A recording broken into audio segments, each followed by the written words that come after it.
let it roll. Stars and stripes in my soul. Steel toes on, boots in the gravel. Heartland truth on every channel. Open Bible, flag on the wall. We say what we believe when we don't talk at all. This is red, white, and raise hell. Cowboy hat, church bell. Can't scare us into silence. We were born to rebel from the back road to the beltway. We won't fade, we won't fail. Proud, loud, standing tall. Red, white, and raise hell.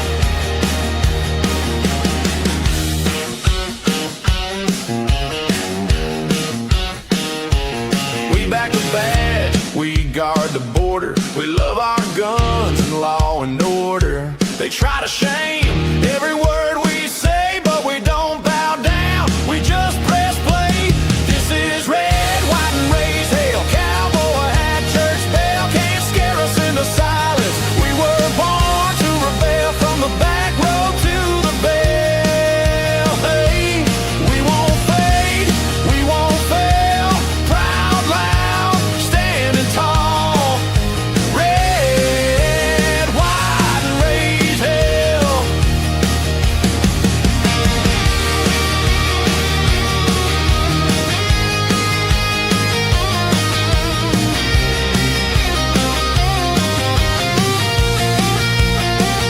You can cancel the show, but not the crowd. We're still here, still talking loud. Gander the free on every spell. Hit that mic, host, let the truth ring out. This is red, white, and raised hell. Cowboy hat, church bell. Can't scare us into silence. We were born to rail from the back road to the beltway. We won't fade, we won't fail. Proud, loud, standing tall. Red, white, and raised hell.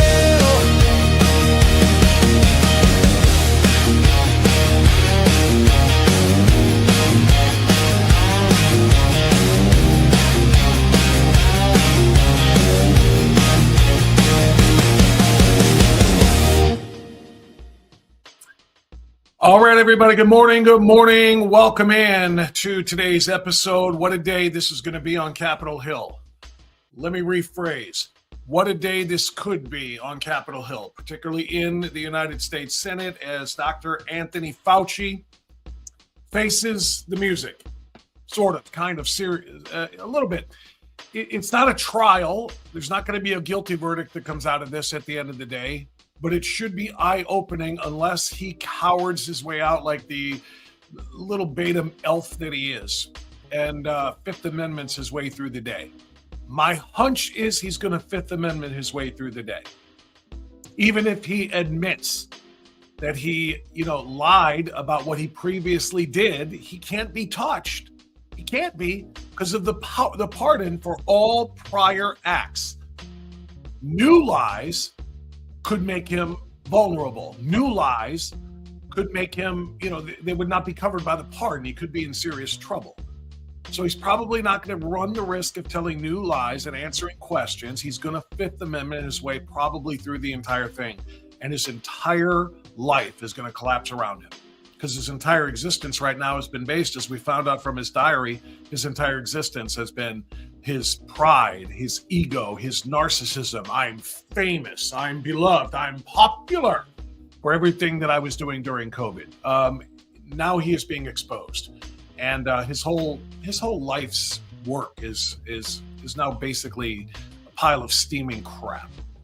So that's probably why he's going to go ahead and Fifth Amendment his way through it. But we're going to watch it. At least a little bit of it. It starts at 8:30. We get done with our interviews at 8:30. I have one interview today anyway. Donovan O'Neill from AFP Ohio.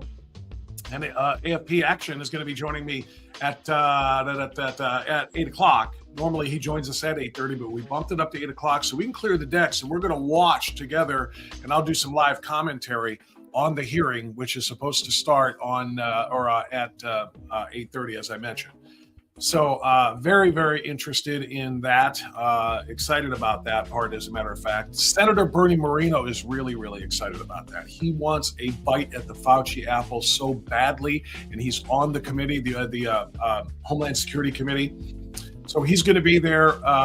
Rand Paul, of course, is the chair of that committee, and Rand Paul absolutely abhors Dr. Anthony Fauci and wants him to go to prison. So I think between the two of them, and then on the Democrat side of that committee, by the way, which of course is a 7-6 Republican majority, as it obviously would be, one of the 6 is Fetterman. One of the 6 Democrats is Fetterman. So basically it's going to be 8-5 based on what we know from Fetterman.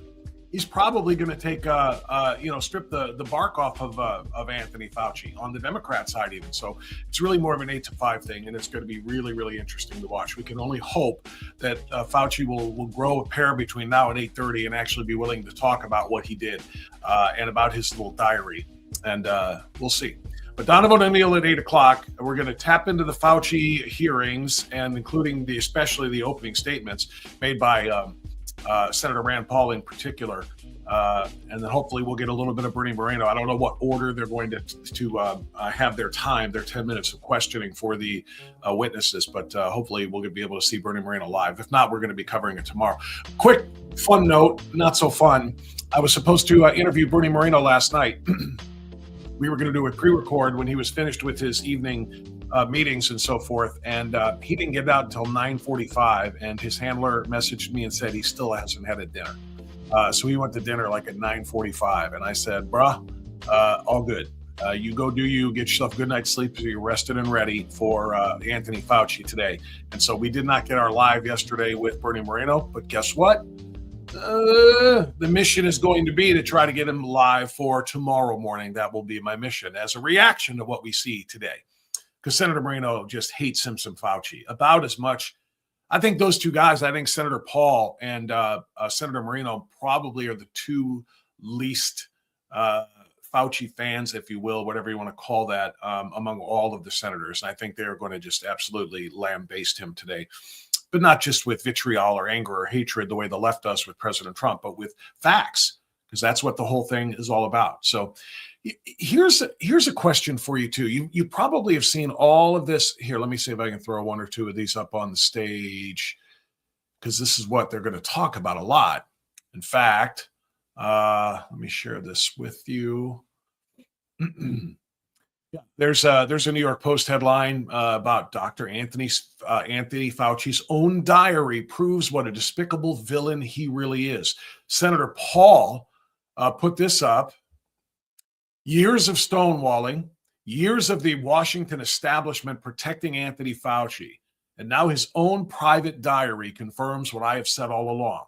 Early on, he knew the Wuhan market was not the source of COVID, and he let the country believe otherwise anyway. Tomorrow, he testifies under oath, and this time the receipts are in his own handwriting. So everybody's focusing on, and I think correctly so, Dr. Anthony Fauci's his diary. And so as I was preparing the show last night and putting together some pieces of video and audio and things that I want you to hear, something just occurred to me. And that was a question. And the question was, what kind of a grown man keeps a gosh damn diary? I mean, what is he, a 6th grade girl? Do 6th grade girls even keep diaries anymore? First of all, maybe I'm wrong. Maybe I'll check in the chat here. Guys, did you ever keep a diary even when you were in that age frame where diaries were a thing? You know, in your elementary school years or in your adolescent years, did you ever at the end of your day come home and pull out your little book? I guess this would be a digital diary. Pull out your little book and, dear diary, here's what happened to me today. I don't mean to mock it, although I guess I mean to mock it, because for whatever reason, girls like to think their thoughts through the pen and the paper and telling their diary or their own personal best friend, if you will, because they're talking to themselves, I guess. Fine. I've never had a probably still don't have a problem with it. Again, if you're a sixth grade girl, maybe a seventh or eighth grade girl too, I guess you can get away with it. Probably when you get into high school, you're probably not doing the diary thing anymore, right, girls? Maybe I'm wrong. Tell me. I'll pop into the chat here and see what you have to say. I literally don't know if girls still do that. But boys, did you ever keep a diary when you were a little boy, a young boy, an adolescent boy, a pre-adolescent boy, a teenage boy? And if you did, okay, no judgment, although I sound a little judgy, but not really trying to be judgy about it. But at what age did you stop keeping a diary? Because evidently Anthony Fauci still does it to this day, or at least he did it during all of COVID. And somehow, some way, Senator Rand Paul got a hold of it. I don't know the details about that part. One of my first questions for Bernie Moreno last night as I was preparing the interview that didn't happen was going to be, Senator, do you know how in the hell Dr. Anthony Fauci's diary became public? How did Rand Paul get his hands on it? Was there an investigation I'm not aware of that Fauci had to turn things over? I'm just curious. I mean, was there a hack? I don't know how everybody got a hold of his diary or how Rand Paul in particular did and released so much of it. Jesse Waters, by the way, last night on Fox just took it apart. The worst of the worst stuff about the diary. I've got a few things I want to say about it myself. But what kind of grown man keeps a diary? In all seriousness. This one was digital, Sherry is saying. Okay, hold on. Thankfully, this was digital, which made it easier to get. I wrote diaries into my early marriage years. Okay, so fine. And I'm still going to hold to, though, fine. I think if you're a female, I don't know. And again, maybe I was just around different kind of guys, but I don't know any guys that have ever kept diaries. I legit don't. I once wrote in a journal after my kids were born, just a bunch of stuff I wanted them to read later on in life. It was to my kids, not to me. It wasn't dear diary. It was dear, to my children. I didn't keep it very long, but I did it. But anyway, Dr. Anthony Fauci's, okay, so if it was in digital form, fine. How did it come into the hands of Rand Paul? Did he have to, like I said, since he was given his pardon by Biden, January 20th of 2025, I can't imagine there was an investigation of him that would have warranted him turning something like that over. I really don't know. I'm legit asking. How did the existence, Big Jake asks, of the diary come into light? Same question. Did Fauci say, hey, look at this? Don't know. Don't know. Was it the diary?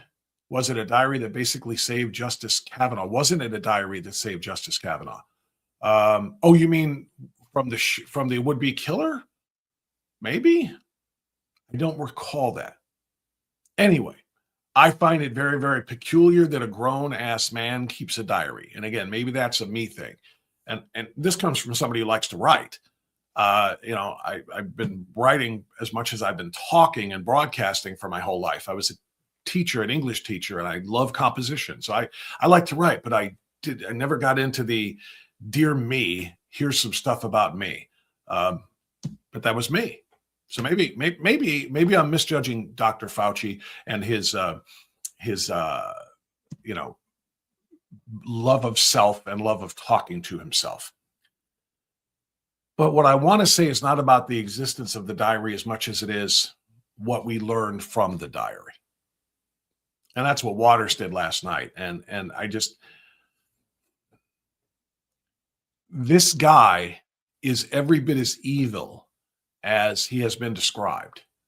And the diary kind of underscores and buttresses that because it proves so much of the evil that he committed as the chief COVID response officer, given the keys to the country, first by President Trump, then by Biden on a much larger scale.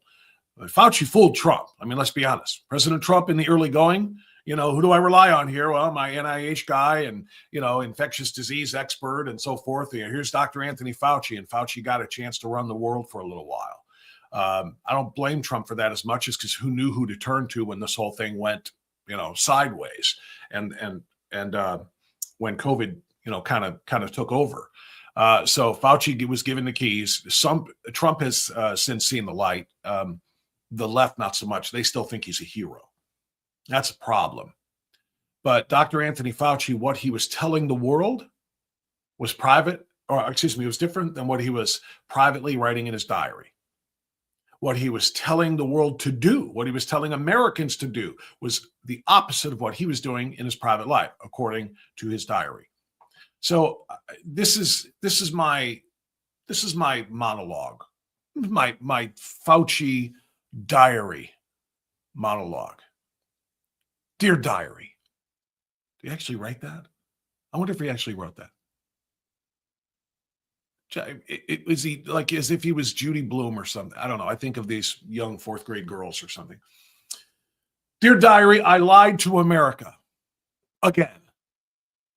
There's an old saying that character is what you do when nobody's watching, but what happens when you actually write down what you were doing when you thought nobody would ever read it? That really reveals things about you, doesn't it? What happens when the man who lectured America, scolded America, shut down America, you and me, and demanded that America trust him, kept his own little diary? Well, in Anthony Fauci's case, that diary may have given us the most honest testimony he's ever given, because every other time he has given any testimony before Congress, he lied. So the truth really comes out in his private writings. Again, when you think that nobody's watching, what are you doing? Because the Anthony Fauci who appeared on TV, the Anthony Fauci who wrote in that little private journal of his, are two very different people. Public Fauci was certain of everything. Public Fauci was confident. Private Fauci had all kinds of questions. Public Fauci dismissed the possibility that COVID came from the Wuhan Institute of Virology, where things like that are done. Private Fauci was briefed by scientists who believed that the likelihood, it wasn't just possible, it was plausible, it was likely that it didn't come from the wet market down the road, it came from the Wuhan Institute of Virology.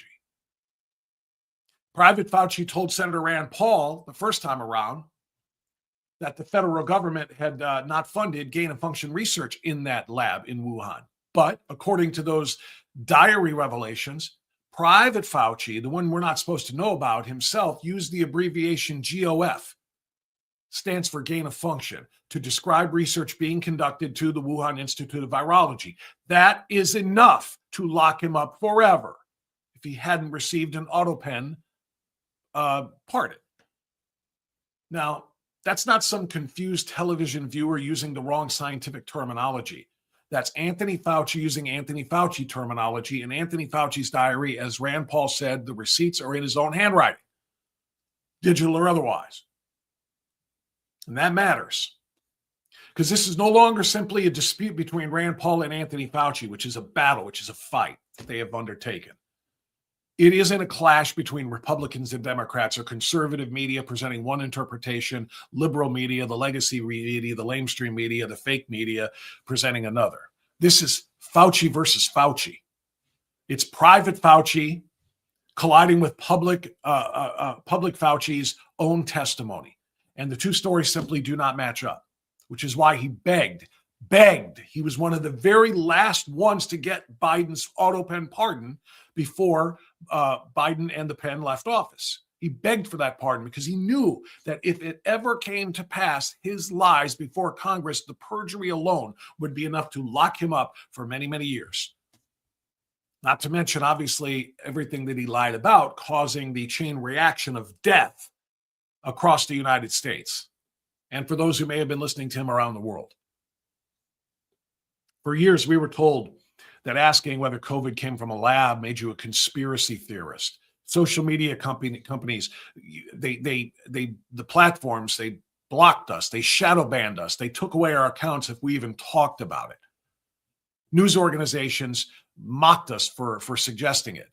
Scientists who challenged the approved narrative that Fauci was delivering risked their careers and their reputations, just like actual climate experts and meteorologists who have studied the climate and realized everything that the quote unquote consensus majority has been saying is bunk, is bullcrap. Their career, as soon as they challenged the climate change narrative, they were persona non grata in the scientific community. They had their credentials wiped out because they weren't going along with the narrative. Same thing with scientists and doctors who knew about the Wuhan lab.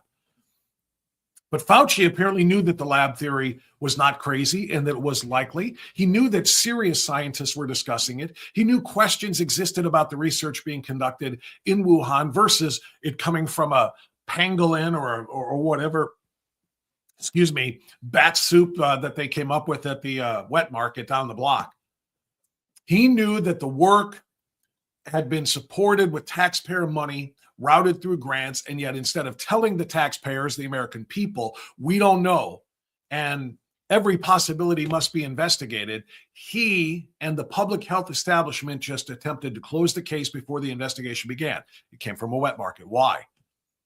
Was it because the evidence decisively eliminated the laboratory leak theory, possibility, likelihood? Or was it because certain powerful people had professional, institutional, and personal reasons for making sure that possibility was never even seriously considered? Fauci's diary does not settle conclusively where COVID originated, but he told us conclusively on television over and over and over again that this was what was a wet market development, that this wasn't something that he and the taxpayers, you and I, helped fund with that grant money in the Wuhan Institute of Virology. He told us no, but in his own diary, he said, yeah, maybe not. He knew damn well. We still don't know, and what I hope he is forced to answer to today is, if indeed the evidence is brought forth from his own hand about the lab leak, if you will. Was it a leak, or did somebody do this intentionally so that we could turn the virus loose on the people? Now, he'll never answer that question. I know that, and we know that, but I want those questions asked publicly, and I want to see him either dance or take the fifth. Can't answer on the grounds that it may incriminate me. I want to hear that said, so I want those questions asked today. So, the diary does raise another question that can and should be answered. Did Anthony Fauci use the power of the United States government to suppress legitimate questions, partly because the answers would have implicated policies, funding decisions, or research conducted under his authority? That's what this is about. What did he not just know? This isn't one of those, what did he know and when did he know it? This isn't that. This is much more than that. This is what did he know and when did he decide it? He made the decisions. That question cannot be dismissed as conspiracy theory. And then we come to the lockdowns. Let's flip to the Dear Anthony pages in his own little diary about the lockdowns. Remember what he told us. He said he didn't shut down anything. Publicly, he said, I never shut down anything. I didn't order lockdowns. These decisions belong to governors and mayors, he said.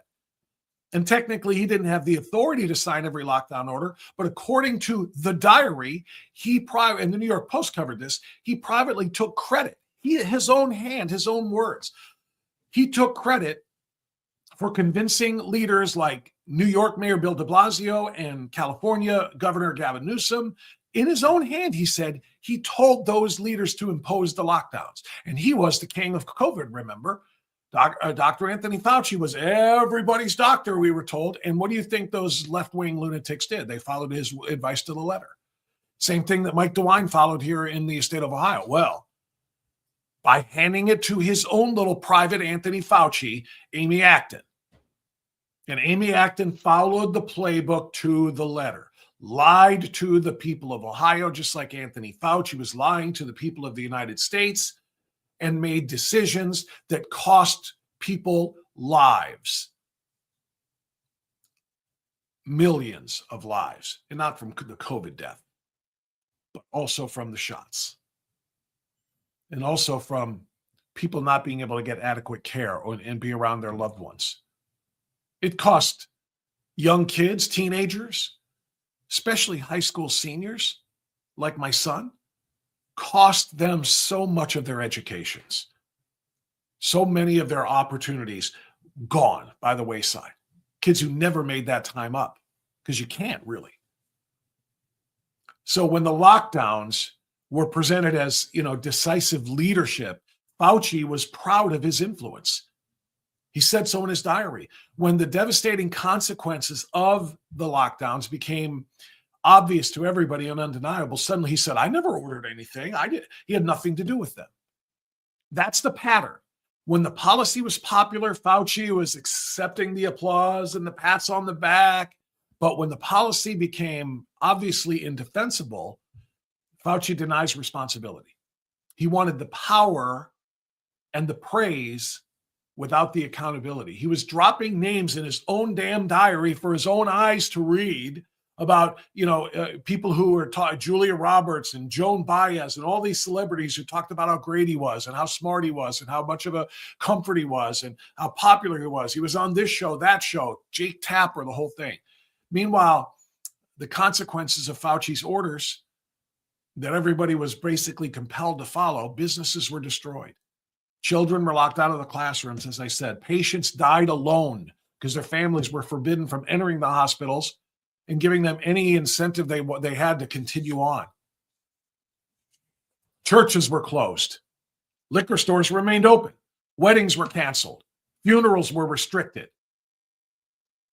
Millions lost their jobs and their livelihoods. Hundreds of thousands had lost their businesses.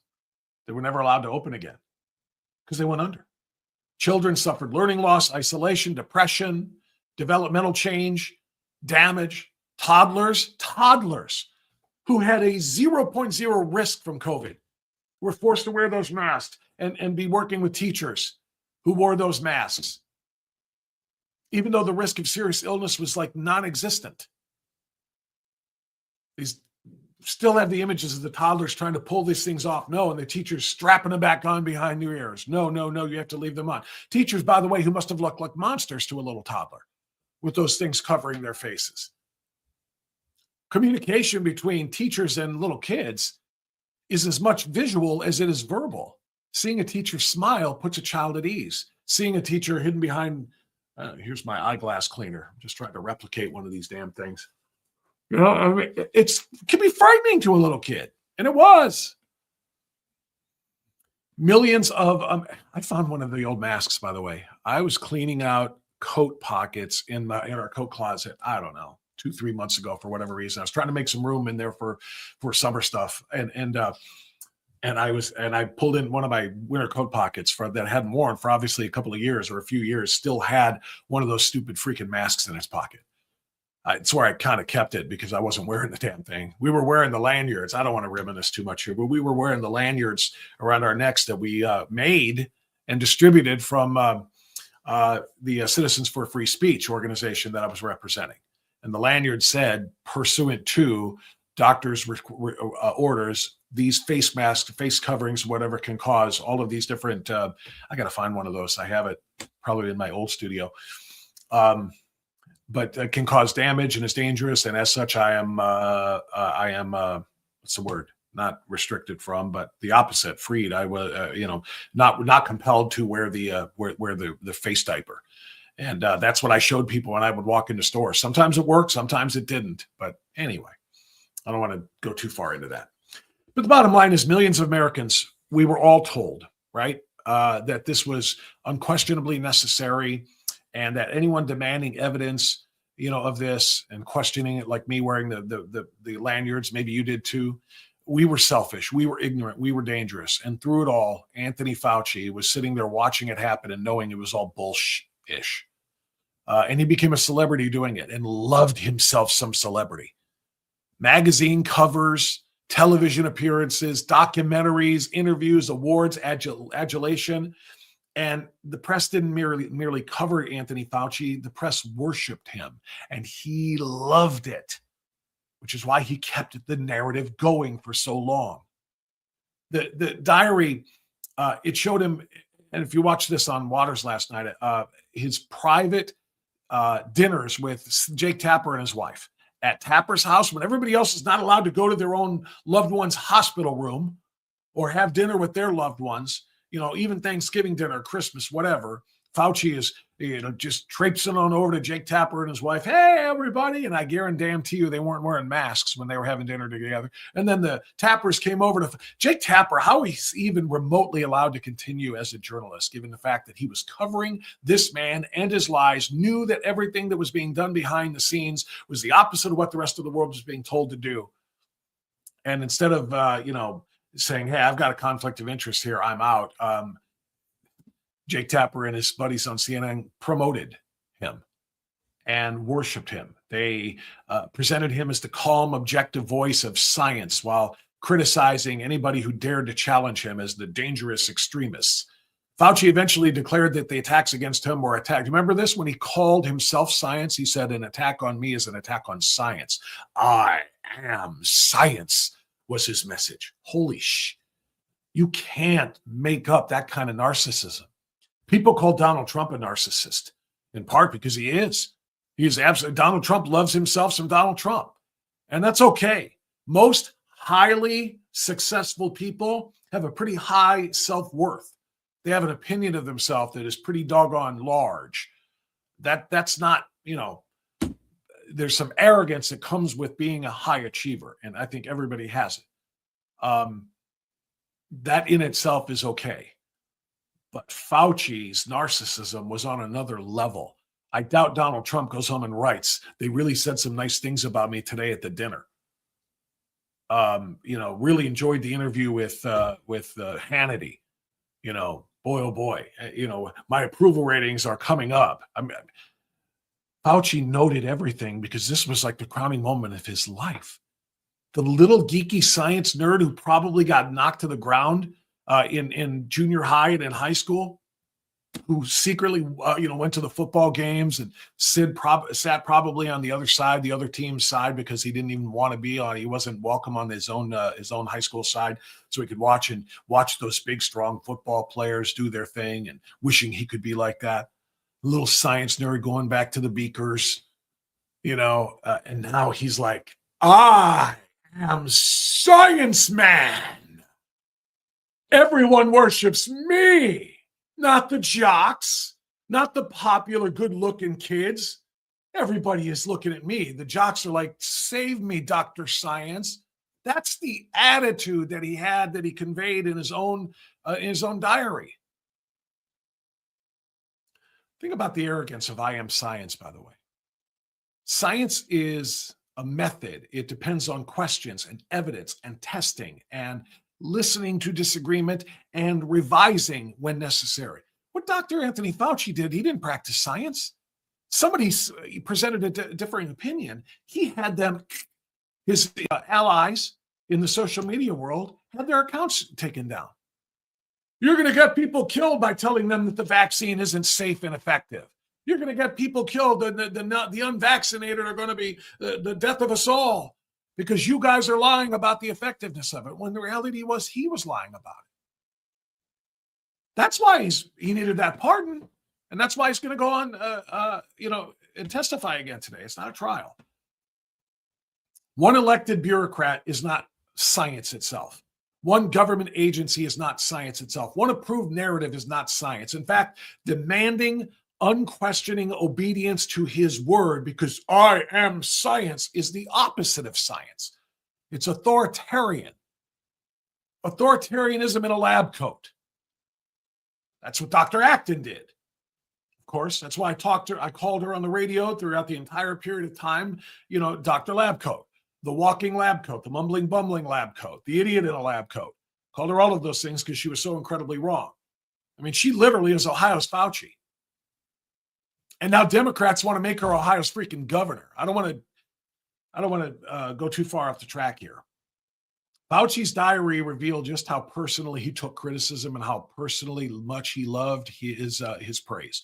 But he described efforts to question him as an insidious campaign. Those words were in his diary, an insidious campaign. And politicized it immediately and said because it was coming from far-right people or far-right elements or far-right something. So not scientific disagreement, didn't call it a policy dispute, didn't call it another look at the data.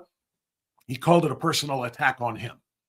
That distinction might explain so much of what happened. The debate stopped being about identifying the truth and protecting the public from a virus. It became about protecting Anthony Fauci's reputation. His image had to be preserved. His decisions had to be defended. His contradictions had to be explained away. And anyone who threatened the legend of Dr. Science had to be marginalized. The guy who told us to follow the science was unable to practice science, and he was unable to separate science from himself. So Biden and the auto pen gives him this extraordinarily broad pardon, basically giving him a pardon for anything he did going back to, what did we say yesterday? It was like 2014 or something like that. 2014 all the way through COVID, through the extent of Biden's term. So it was January 20th of 2025. That's when the pardon was issued, and it covered back. So it doesn't cover anything going forward, which is why he can't lie during today's testimony that starts at 8:30, less than an hour. He can't lie, or else he'd still be liable for that. The pardon wouldn't cover that. But it covered all of the gain of function research. It covered all of the lies that he told to the American people. But here's the thing.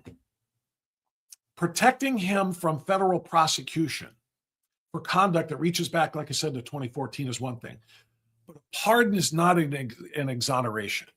It doesn't transform a false statement into truth. It doesn't repair the businesses that were destroyed just because he got his pardon. It doesn't restore the education that was stolen from the children that he ordered by telling the leaders in the of the states and the big cities what to do. It doesn't return the final moments that he robbed families of having with their dying loved ones. It doesn't erase his own words from his own diary. So Congress is going to get into all of this today. Fauci is going to be under oath, confronted with his own private writings line by line, which is exactly what should happen. When did he first consider the lab origin possible or likely? While he was lying to the American people and saying no chance. What exactly did the other scientists tell him? Why did the public hear a different story? What research did he privately consider gain of function, GOF as he wrote? What was his real role in the lockdowns? What media figures did he coordinate to sell his lies? What government officials pressured technology companies to suppress his, competing scientific views, competing with his? All of these things have to be asked today. And I know that Senator Bernie Moreno is going to be one of the loudest voices asking these questions. Make no mistake about it. I want to share with you a little bit of what Bernie Moreno said about Dr. Anthony Fauci to Laura Ingraham 2 nights ago, preparing for this moment. Do I have this up? I do not. Now I do. Listen. Senator Moreno, just really quickly, did you run for office because of Fauci or because of the mismanagement of COVID in your state? I did. I was sick of Anthony Fauci treating the American people like lab rats. That's what he treated us, like lab rats. He treated himself like a celebrity king. This guy is a disgrace. I can't wait till Wednesday. Tune in, Laura, if you're there. That would be epic. I think I'm coming Wednesday morning at 8:30 at Capitol Hill. I can't wait. I won't be one of those code pinkers protesting. I'll be very respectful, as I always am. Well, Senator Moreno didn't invite me personally the way he did Laura Ingraham, and I'm saying that tongue in cheek, of course. But we will participate. We're going to watch it live. I'm going to present it live on this screen at 8:30 till a little after 9, probably. We'll see how far we actually get, and we're going to do some live commentary of it as well. So we will participate to the extent that we can. Let me share another one with you. This is a Bernie Moreno tweet from May of this year. So a couple months ago, Senator Moreno wrote, Fauci did irreparable damage to America, destroying millions of lives, stripping kids of their childhood, shuttering businesses, and costing us trillions. It's time for accountability. He should be prosecuted and perp walked in handcuffs in front of the world. I agree, Senator. Let's hear more. But where's the accountability? This is what I hear from my constituents all over Ohio. Is like, great, you got a hearing, you said this and that happened. But they want to see the perp walks. Where are the people who made these decisions, and how do we hold them accountable? Anthony Fauci is sitting, probably sipping margaritas somewhere with his multi-million-dollar financial success as a result of duping the American people into putting an experimental virus in their vaccine into their bodies, or risk losing their jobs. He's not accountable to anybody. He's having a great life. He was featured on Vogue magazine. He sat there for a cover shot for a day, trying to get beauty shots of him, which I imagine the photographer found difficult. Where do you think Where do you think that we are on a path to accountability? Dr. Fauci, if he wore a little pointed hat, would look like Brownie the Elf, actually. No offense to Browns fans, but Brownie the Elf, I think he could pull it off. You put him in the right outfit. Senator Moreno laying it to him there, and did so again, this time using the words of Tulsi Gabbard, the former DNI, Director of National Intelligence. But look at Senator Moreno's comment above Tulsi Gabbard's 5-minute explanation here about Fauci, and I'm going to read all of that in a moment. Senator Moreno wrote, "I can't think of a person who did more generational harm to Americans than that little rat bastard, Anthony Fauci." Those are the words of Senator Moreno, not me, although I echo them and concur 100%. But I cannot wait for the senator to get his shot at Fauci today. That's why we're going to cover this at 8:30 this morning. If I didn't have to go to work after the show, I would do the whole thing all day long. I would sit here for 8 hours if it took 8 hours to cover every single bit of this hearing. I want to hear what Rand Paul says. I want to hear what Bernie Moreno says. I want to hear what Fetterman says about Fauci and more. Anyway, going back to the point here, Tulsi Gabbard on June 18th, quote, "Today on my final day as Director of National Intelligence, I'm releasing never before seen communications and documents exposing how Dr. Fauci provided millions in U.S. taxpayer dollars to fund that dangerous gain-of-function research at the Wuhan lab and worked with politicized elements." I want you to hear just a minute of this. Before the COVID pandemic, Dr. Fauci, as head of the National Institute of Allergy and Infectious Diseases, provided millions in U.S. taxpayer dollars to fund dangerous gain-of-function research on bat coronaviruses at the Wuhan Institute of Virology, work which is now widely viewed as the source of the unintentional lab leak that sparked the pandemic. Now, in support of President Trump's Pause that there, and I'm going to defer to the knowledge of, naturally, the Director of National Intelligence, now former, but DNI Gabbard here, but she said the unintentionally leaked virus. I still have questions about intentional versus unintentional, because in my interviews, multiple interviews with Dr. Robert Malone, one of the patent holders of the RNA technology that became the mRNA poison darts, that had been sitting there waiting for a reason to be used and tested and tried for almost a decade. And it would not shock me at all if the barbarians who were doing this dangerous, illegal gain-of-function research were just looking for a reason to try and experiment. What do scientists do? They experiment. And sometimes they do it on animals, and sometimes it won't work on animals, and they do it on human beings. And there was no large-scale trial of the RNA to see what it does to human beings. So what better way than to put it in a whole bunch of human beings without asking for them to be volunteers in a trial? Make it mandatory. Make everybody afraid that if they don't get this shot, they're going to die from this virus that has been leaked into the world. I still have questions. That's all, and that's all. That part of it is, I don't say conspiracy. It's because I think they're grounded in some basis in fact. But I'll like I said, I'll defer to the DNI. She said it was an accidental leak. But here's more. Maximum transparency mandate.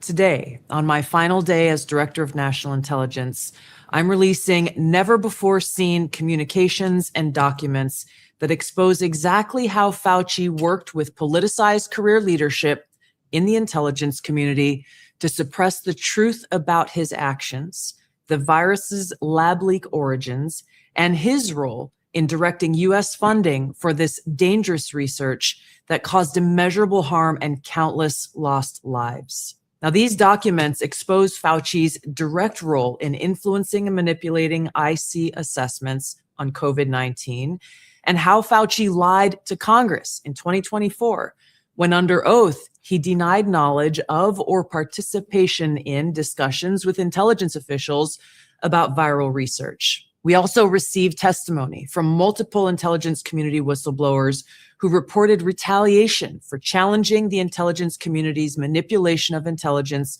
on the virus's origins. once again, revealing a clear pattern of suppressing dissent, silencing critics, and burying the truth. Aren't those pretty much the things that I just said? Suppressing dissent, silencing critics, burying the truth. All of that is accurate by former DNI Gabbard. So are the chickens going to come home to roost today?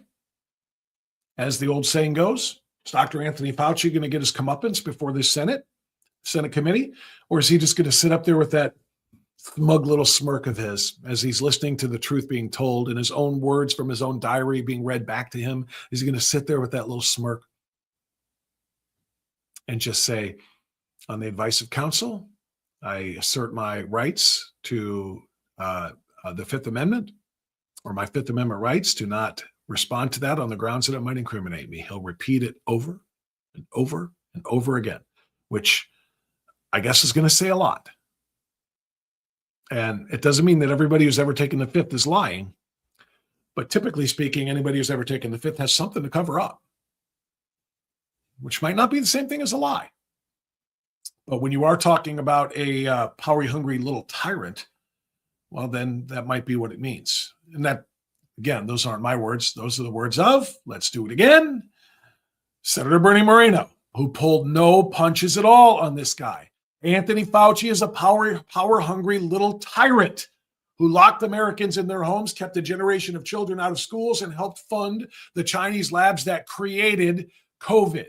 Let's hear that word again. It created COVID. COVID didn't develop in a bat. It was created by these scientists in these labs, funded in part with your money and mine. Now, as Senator Moreno wrote, he's trying to cover his tracks. This time to answer it, or it's time for him to answer for his lies. Now, this tweet was from September of last year, and it was in response to this post. Please delete this email after you read it. Signed, Dr. Anthony Fauci. And this was an email from Anthony Fauci to Greg Folkers. Subject, the Rand Paul tweet. Not really fair to compare states with countries, but New York death rate is high. You can see there's a typo in high. It says it's spelled H-U-G-H. But this message was from July of 2020. So right when COVID was getting rolling, okay? And this email came from Fauci at the NIH and the NIAID to Greg Folkers, whose position is really undetermined here. As usual, he full of S, talking about Mark Meadows, talking about Rand Paul. As usual, he's full of S. Mark Meadows curiously had to same response and was upset when I said that New York got things right by finally getting the numbers down and successfully began opening up. I will paste in a note I sent to Mark. And here's the note he sent to Mark Meadows. I am sorry, Mark. I do not think you are missing anything, and I understand what you are saying, but I guess we are just looking at this from different perspectives. New York certainly made mistakes, but we learned a lot from the difficult experience that they went through that hopefully benefited cities and states that subsequently got hit. I am just talking about the fact that they got the numbers down and now they seem to be opening safely. This is in July of 2020, by the way. New York would be closed down for 2 more years after that. Please forgive me because I'm not trying to be contrary, but let us look at the numbers. The New York metropolitan area has a population, yada, yada. Miami-Dade has a population, yada, yada. And they are not out of it yet. And also, so on a population level, Florida may ultimately turn out to be not too different from New York. Well, as it turns out, by the way, and we could do that all day long, New York handled it 1,000 times better and suffered way less in terms of COVID deaths and COVID cases and so forth than New York did. I mean, tons less. Ron DeSantis and Florida became the model for the country, for crying out loud, opening back up almost immediately after the quick initial shutdown and realizing this was bogus. But anyway, the point here that Senator Moreno is making about this email is this boxed in part right here. Please delete this email after you read it. He does not want anyone, ASF, that's Anthony, whatever his middle name is, Fauci. He does not want anyone actually being able to track his statements in this. Which brings us to one final one that I want to play for right now. And this was also played yesterday during the show. This was so important as long as we're talking about Fauci's lies, and we've done this for the whole first hour. The lie about the safety of the shot, the lie about the efficacy of the vaccine shot. I hate using the V word with it because it's not a vaccine. It was never a vaccine. A vaccine prevents somebody from from contracting a disease or a virus. It prevents it from being spread. That's what a vaccine is supposed to do. They literally had to change the definition of the word vaccine based on Dr. Fauci and COVID. They changed it to either it prevents transmission or contracting the disease, or it lessens the severity of the symptoms. They literally changed it and made it up because the shot did not work. It was never going to work. And this, despite how many times you heard Rachel Maddow, you heard, all of the left-wing media, along with, of course, Biden and all of the, talking heads in the administration trying to force those poison darts into every arm in America, telling you that it's safe and it's effective. It stops when you take the shot. The virus can't go anywhere else. You won't get infected if somebody breathes it on you, and you can't breathe it on anybody else. It stops with everybody, they told us.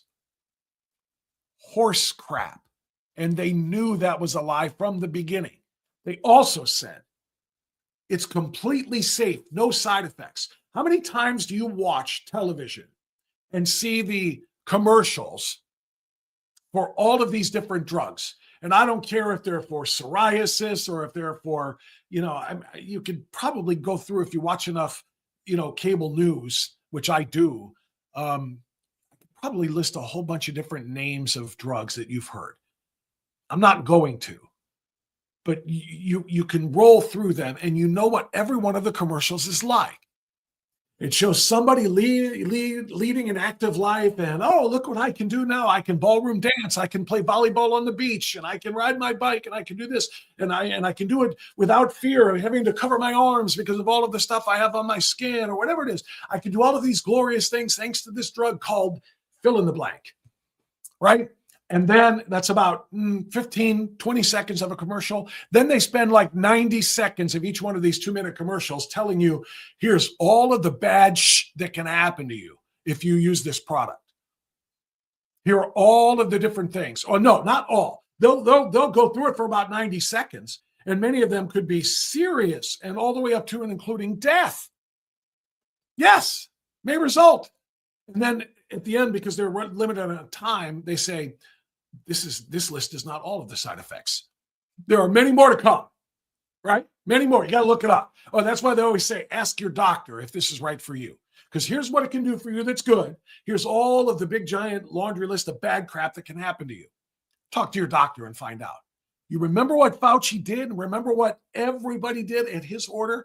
Safe and effective. No side effects. No big, long list of here, this could happen, that could happen, this could happen, that could happen, including heart problems, including myocarditis, including pericarditis. Well, the new director of Health and Human Services, RFK Jr., told the truth about this too and said that Anthony Fauci freaking knew it. Anthony Fauci suffered it himself and wouldn't tell the world. This is reason enough to throw his ass in prison. And again, it's why the auto pen gave him his pardon for everything.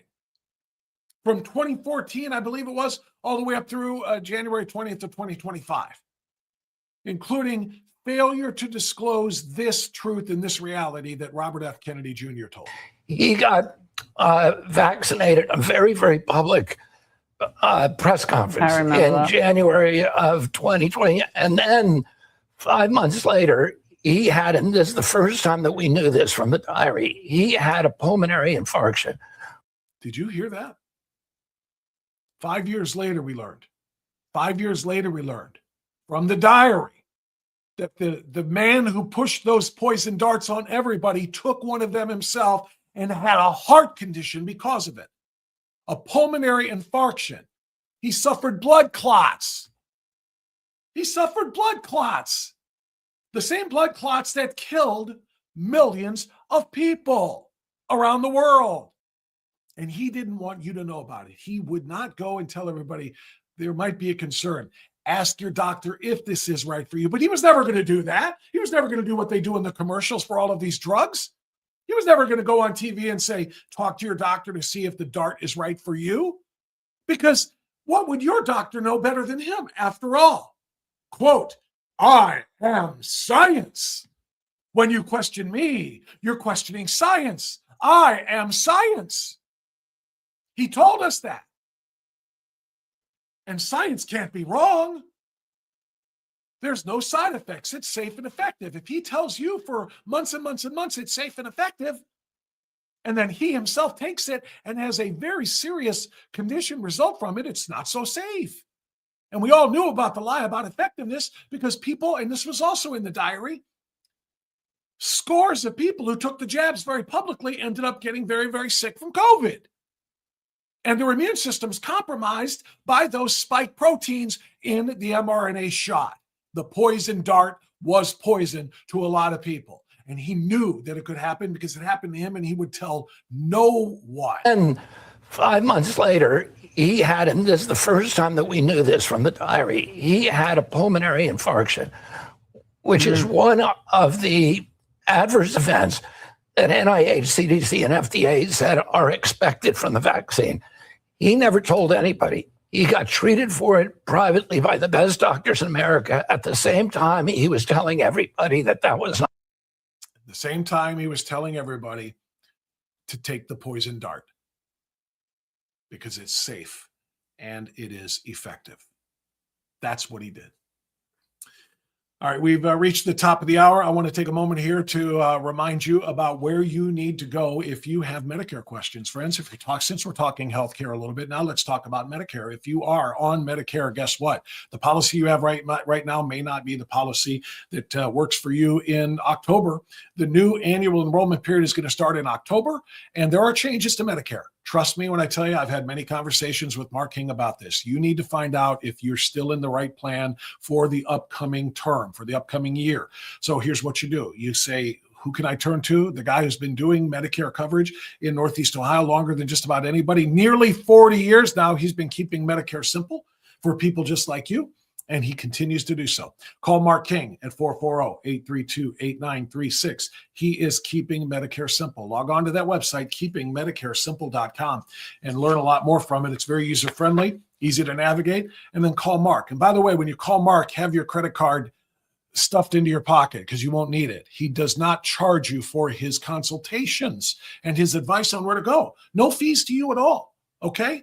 Call. There's no reason not to call Mark. You have nothing to lose but a half an hour of your time as you talk about what your needs are and what your current coverage is, or if you're going to be 65, what your anticipated coverage is going to need. And then Mark will tell you what's available and tell you what isn't, because there are constant changes. So even if you're set, make sure you call Mark at 440-832-8936. Mark is a foundational sponsor of Strictly Speaking Unfiltered. We appreciate him very much.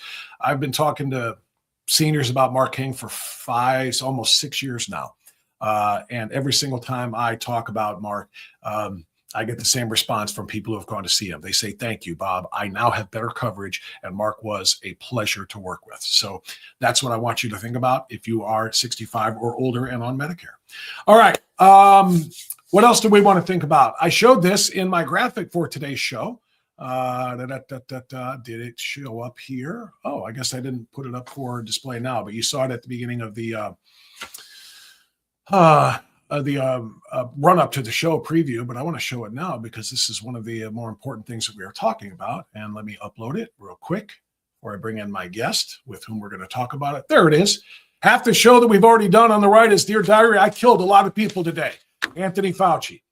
On the other side, 97 days until the midterms, the fate of the republic hangs in the balance. That's the part that I want to talk about with our next guest, and that would be our friend, Donovan O'Neill, who is the, let's bring him into the screen. There he is. He is the state director for AFP Ohio, and he is also the senior advisor to AFP Action nationally. Donovan, good morning.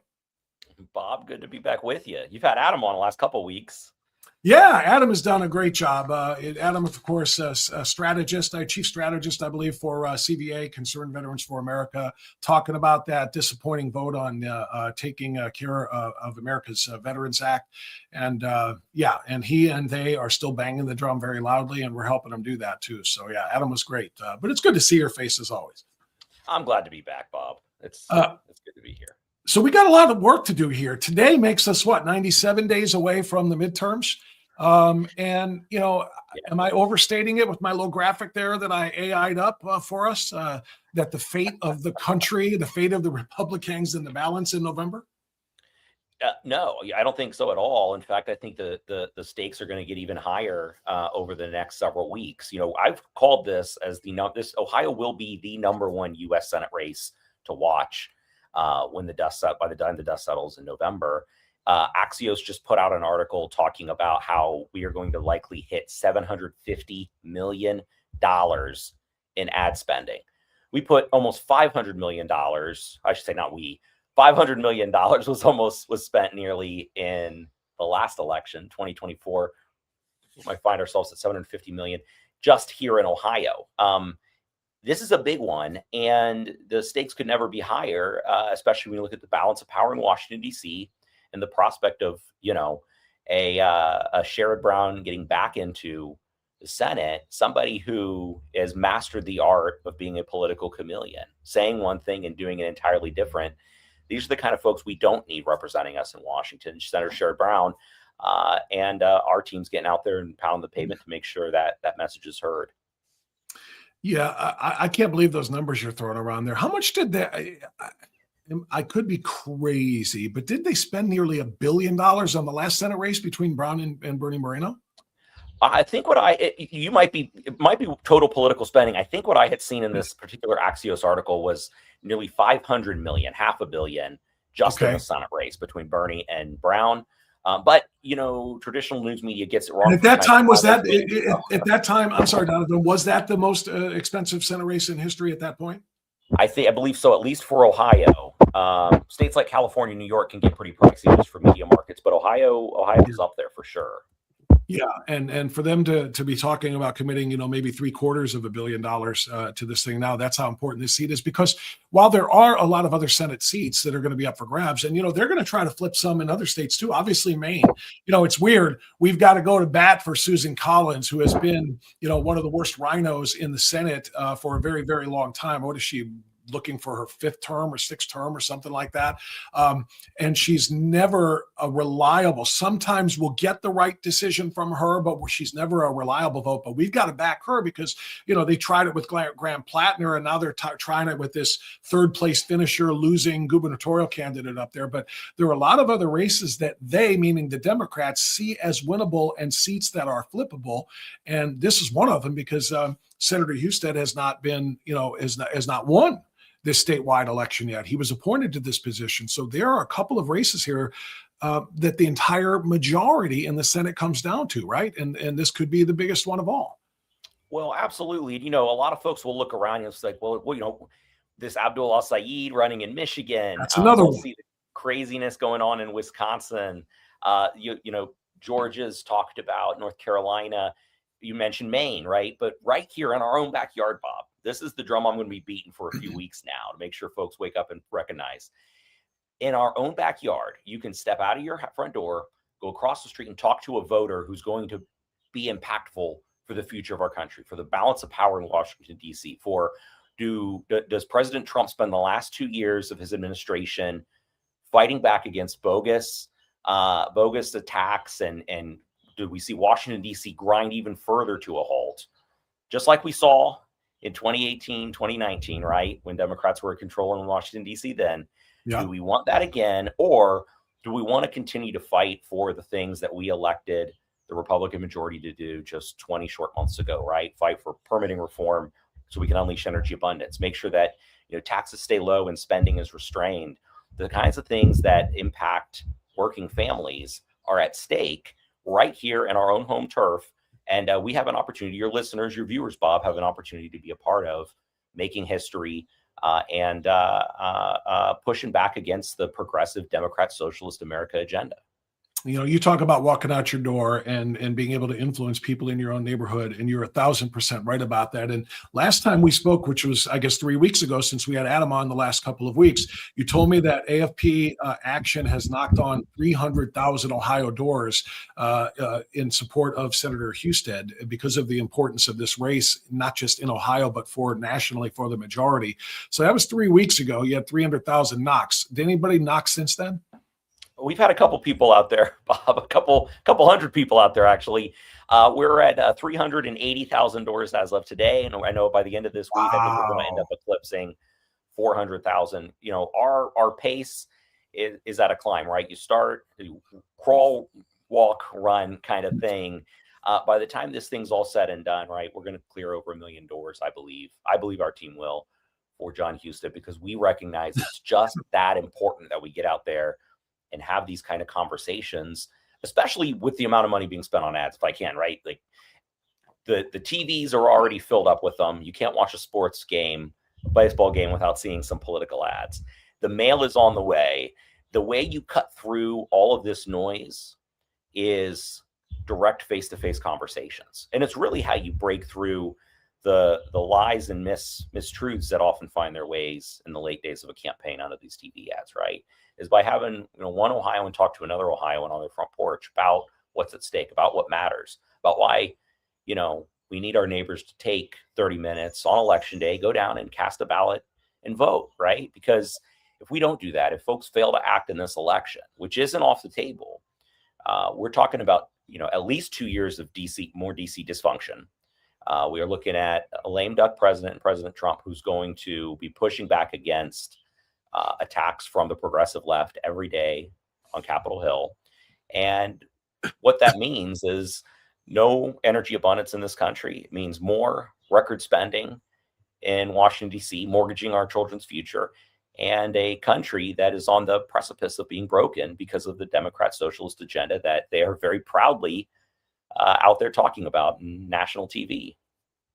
Yeah, no, you're 100% right. And you know what's your point about going out there and maybe counteracting the TV with face-to-face interaction is because the TV, you're literally seeing both. If you watch any of the network channels in Northeast Ohio, or if you're watching cable news like Fox News or whatever, for just about every pro-Husted ad, you're going to see a Sherrod Brown telling you. And what I love, by the way, is the Sherrod Brown ads so far.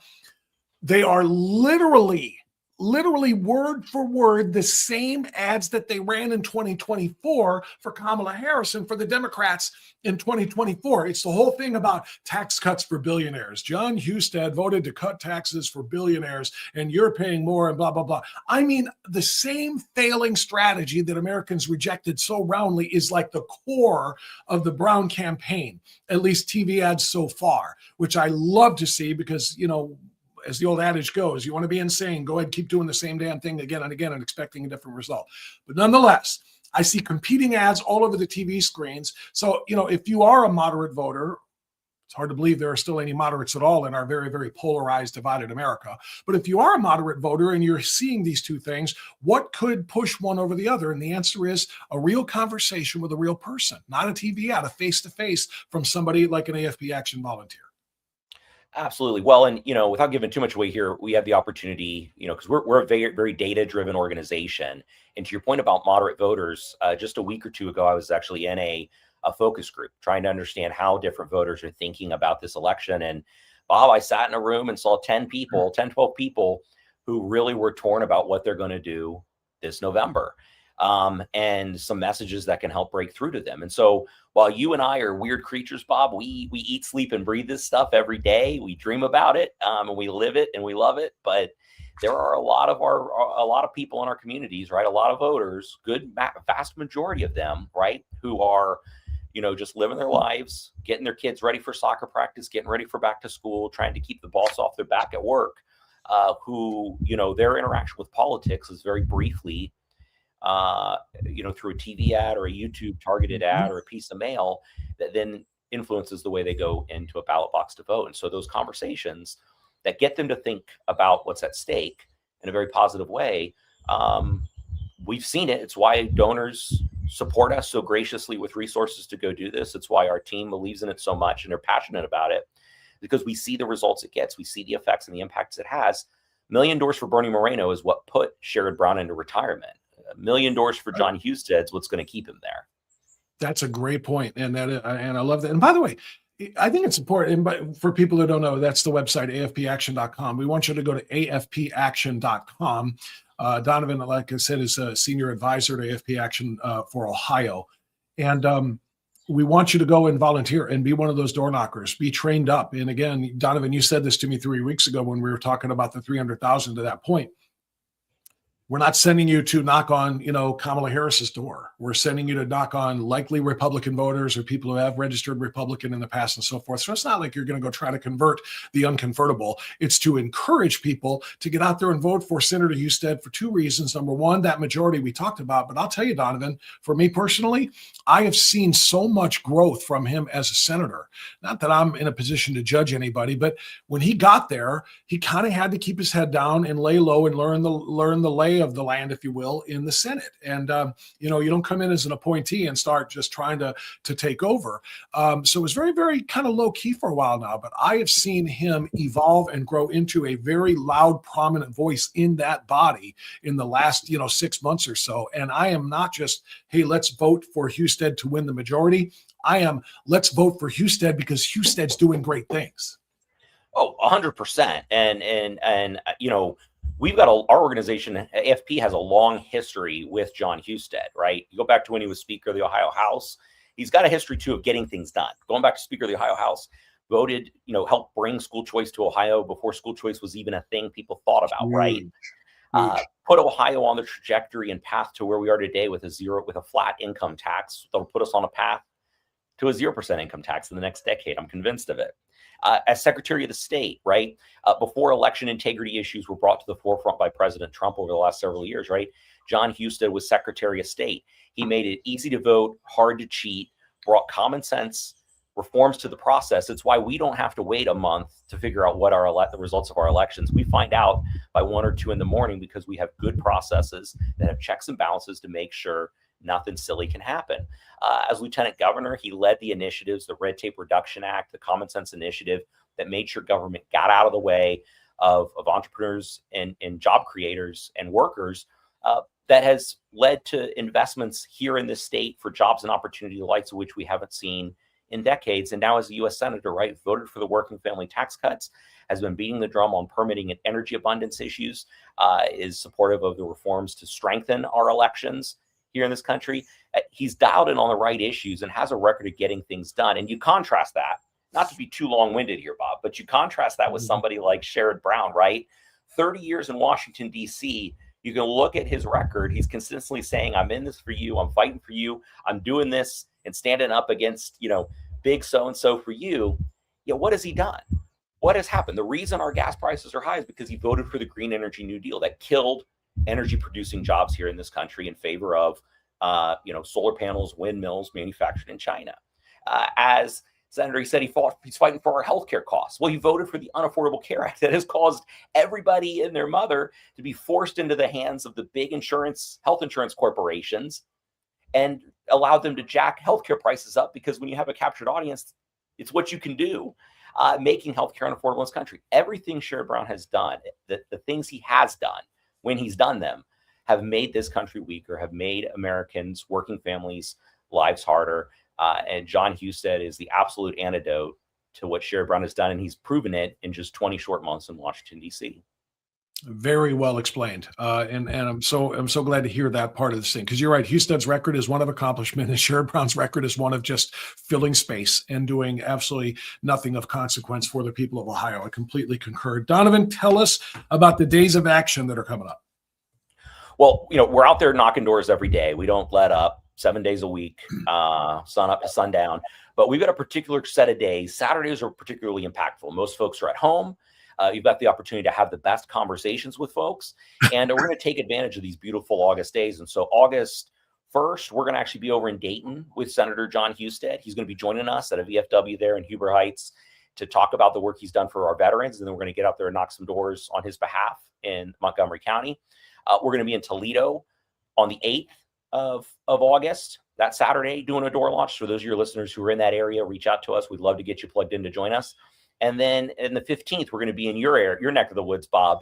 Location TBD, but we'll be in that Strongsville, Broadview Heights, Brecksville area. Welcome to join us, by the way, if you'd like. But we're going to be rallying up and then getting out knocking doors in Cuyahoga County. Hopefully, we'll have a couple special guests joining us as well. Not yet able to make an announcement there, but these Saturdays will sort of lead us into the Labor Day weekend, after which it is, nonstop, 24/7, 365, get out the vote machine that we're going to be turning on September through October as we race to make sure every vote counts and every Ohio voter gets out and casts a ballot for John Husted. I like the idea, and I may be able to take you up on that on the 15th when you determine that location here. And obviously, since you're going to come on with us every week to talk about this important stuff, you'll update us when we do have that location and time and so forth, determine who the special guest might be.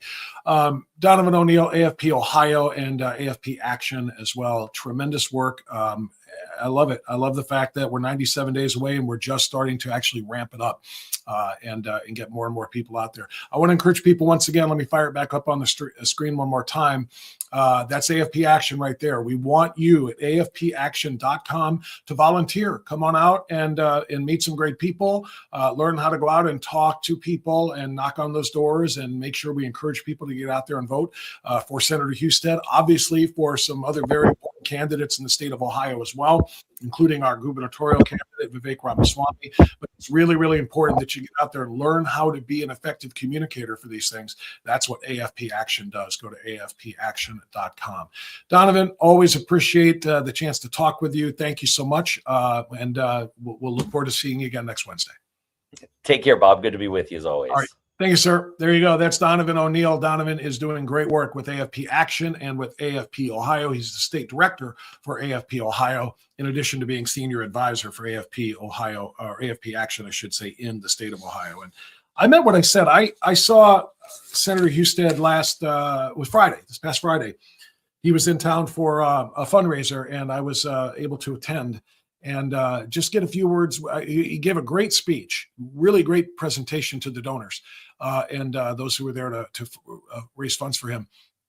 But the private conversation I had with him was equally impressive and important to me. He is such a much more confident guy about his role as a senator than when I met him in his office in D.C. on the Hill in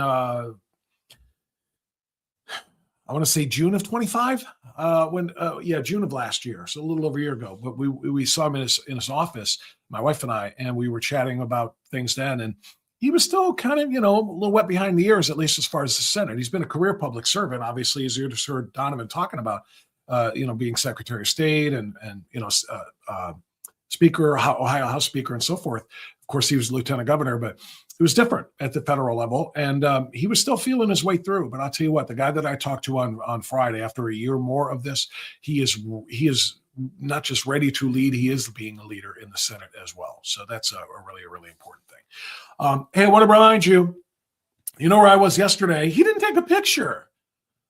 We kind of joked about it. He takes pictures when he gets some of our insiders, in particular, our unfiltered insiders at the shop. He sent pictures to me. We kind of joked about it when we went to pick up the car yesterday, but he didn't take one. Charlie, politically incorrect mechanic. We didn't take a picture. My son and I were there yesterday picking up my son's car because he had to have a little bit of maintenance done and a couple of parts replacements and so forth. And Charlie joked and said something about a picture, and then we didn't do it though. And maybe it was my fault because I didn't say, yeah, let's go pose at the moment. But yeah, my son's car needed a little bit of work.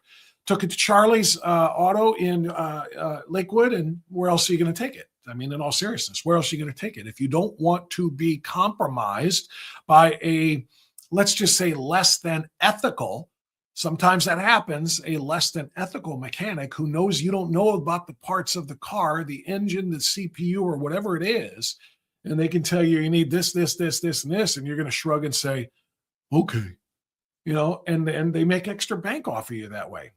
It's so nice to know that you can go to somebody who's going to tell you it's this, and this, and you can believe that it's every bit of that because he's an honest, hardworking, America first, conservative MAGA guy, a patriot who's not going to screw you over to benefit himself. He's part of the community.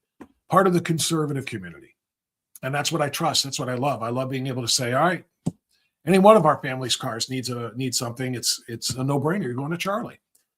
You'll find out for yourself too. Whatever you need, just take it in for an oil change and a tire rotation or something. Okay, quick inspection, whatever it is, and you'll find out what I'm talking about. Charlie's just a great guy. He will never let you leave there unless you're fully satisfied and happy. 216-470-0170. And when you go, get your picture taken, and Charlie can send it, and we'll post it. 216-470-0170. Charlie's Auto Repair in Lakewood, an absolute treasure. And a pleasure to work with. He is MAGA through and through, and he'll make your car great again. All right, we're about 4 minutes away from what is supposed to be the start of the Dr. Anthony Fauci testimony, the hearing, the Senate Homeland Security Committee, chaired by Rand Paul, and also committee member Bernie Moreno, going to be a prominent part of this thing. We're going to want to, that's why I did the entire first hour on Anthony Fauci today. We're all looking forward to seeing this evil man that Bernie Moreno, again, what did he call? Looking for the actual language. Fauci did irreparable damage to America, destroying millions of lives. He should be prosecuted and perp walked in handcuffs in front of the world. And I think this one was my favorite. It's gone. Called him a rat bastard on one of these. I just can't find that one now. He literally said, oh, here it is. I can't think of a person who did more generational harm to Americans than that little rat bastard, Anthony Fauci. Well, now Dr. Fauci is going to have to face Senator Moreno and Senator Rand Paul with his diaries having been exposed to the world. Not sure how that happened, by the way, still. But his diaries exposing the lies and the duplicity that he engaged in while he was basically running America's COVID response. So that's going to start here in just a few minutes. I'm going to take just a couple of minutes of break before we go to that live coverage and commentary thereof. So sit back and enjoy. Boy, oh boy, which one do we want to give you now? Ice agents. We haven't done hunters in the basement for a while. And at the same time that we're talking about Fauci's diaries being exposed, the Biden tapes have been exposed. The audio tapes of Biden's testimony or in the investigation to Special Investigator Robert Hur. We have that. And then his actual tapes with his ghostwriter for his book. So Joe Biden is suddenly in some very, very serious jeopardy. Joe Biden and all of his acolytes who covered up for his cognitive decline and who lied about his keeping of classified documents in violation of federal law. He had no right to keep and share classified information. That's punishable by a lot, honestly. So I think there's no better reason than to give you a little intermission with Hunters in the Basement.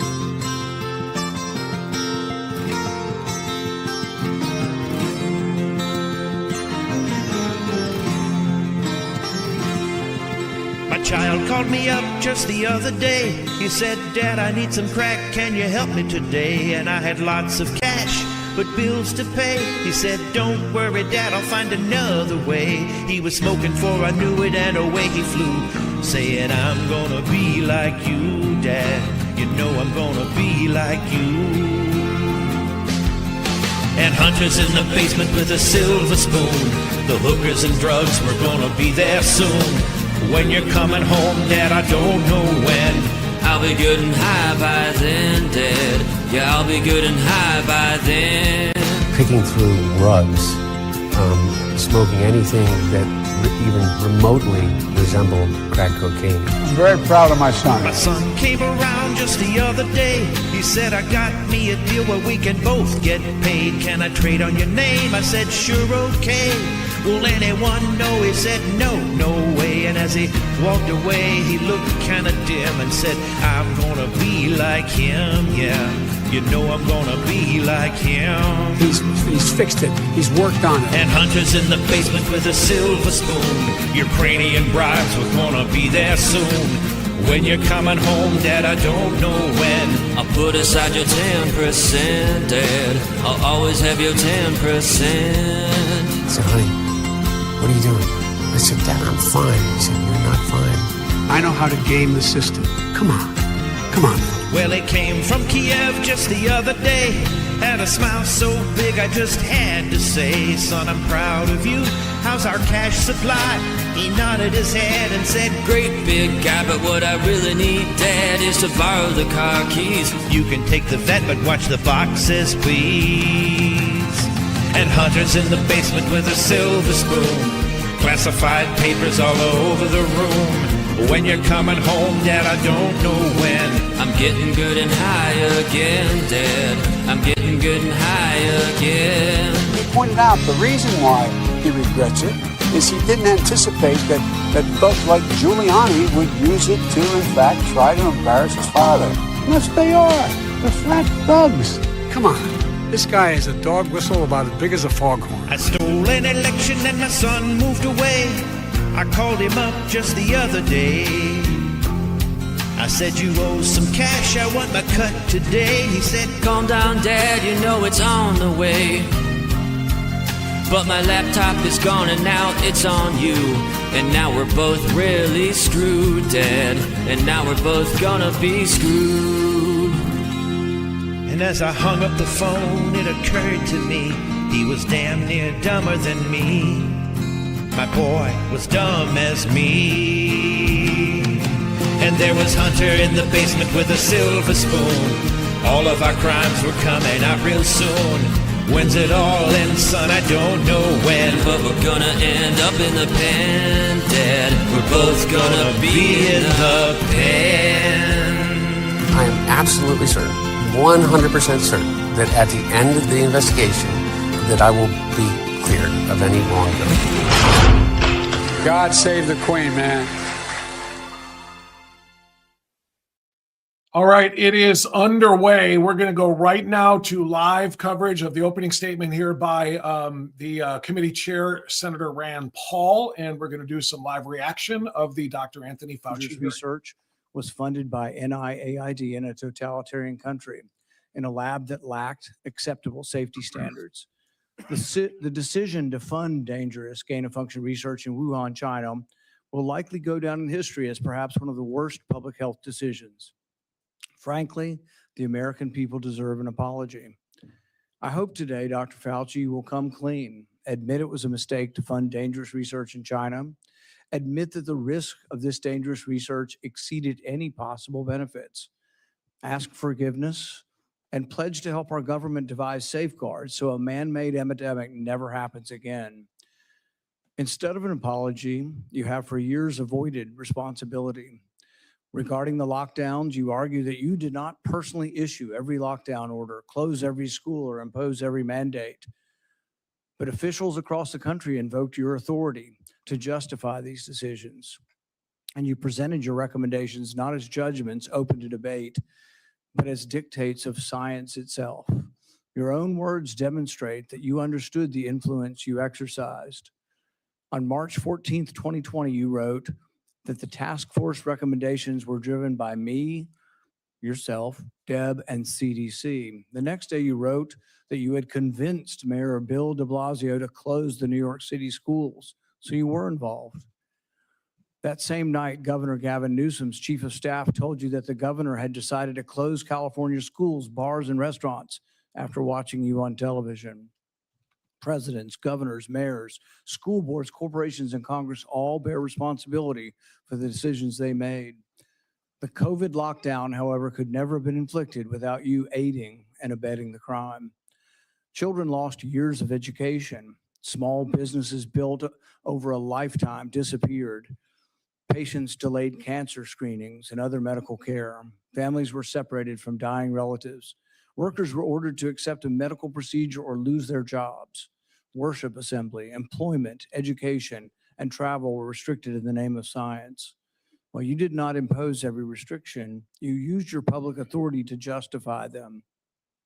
While you concluded publicly that COVID occurred naturally, your private record tells a different story. In early 2020, your hand-picked virologist warned that the virus appeared to have been manipulated in the lab. In a conference call concerning the origin of the virus, all but two of the participants believed deliberate insertion was possible. Your concern was not merely theoretical. That same week, you led an urgent effort to determine whether your own agency had funded the research related to these experiments that were now under suspicion. Hours later, your assistant reported that the Wuhan experiments had indeed been reviewed and approved by the NIH. Those were not the actions of officials who believed that a research-related origin was an absurd conspiracy theory.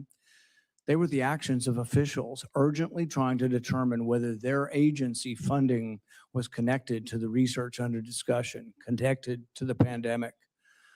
You could not hide that your agency had funded the Wuhan research or your long history of defending gain-of-function research. The only alternative left was to argue that COVID-19 did not originate in the Wuhan lab. You were not a detached observer. You had an institutional interest in the public believing that federally funded research had nothing to do with the pandemic. It was a conflict of interest from the very beginning. The authors of the proximal origin of SARS-CoV-2 privately had serious doubts about a natural origin. Within days, though, they flipped, and they all wrote in proximal origin that the virus was almost certainly not a laboratory construct. That paper was then used by the government and the media and you to discredit Americans who were asking the same questions that you and the authors were asking yourselves privately. You even cited proximal origin from the White House podium. You held it out as evidence that the virus could not have been engineered, but you didn't disclose your role in the discussions that preceded the writing of the paper. You did not disclose the author's original concerns. You did not reveal that you had been part of the paper, that you had read and offered editorial comments on the paper before it was published, before you began using it as evidence that it couldn't have originated in the lab. You did not disclose that you had immediately investigated yourself whether NIAID funding might be connected to the research. You did not tell the American people the full story. Duly released private messages indicate that the doubts with the authors and others didn't disappear after the publication. So while this was being waived at the White House to show that it couldn't come from the lab, the authors were still privately continuing to assign a meaningful probability to a laboratory origin, one thing in public and another in private. Some of the same scientists discussed avoiding email and carefully managing communications that might eventually be obtained under the Freedom of Information Act. The pattern is straightforward. Privately, there was alarm, then an immediate inquiry to see if NIAID's possible exposure to funding, then a rapid public declaration of certainty, continued private doubt, and then years of resistance to disclosure. The question is why? The only logical answer is that your primary concern was avoiding culpability. Your primary concern was hiding the fact that you had approved the funding for this dangerous research. Your support of gain-of-function research is extensive and long-standing. In 2011, your agency funded Ron Fauci's laboratory when it mutated the avian flu until it could spread through the air between mammals. This was the tipping point. This is when others became worried. You funded this. You advocated for this.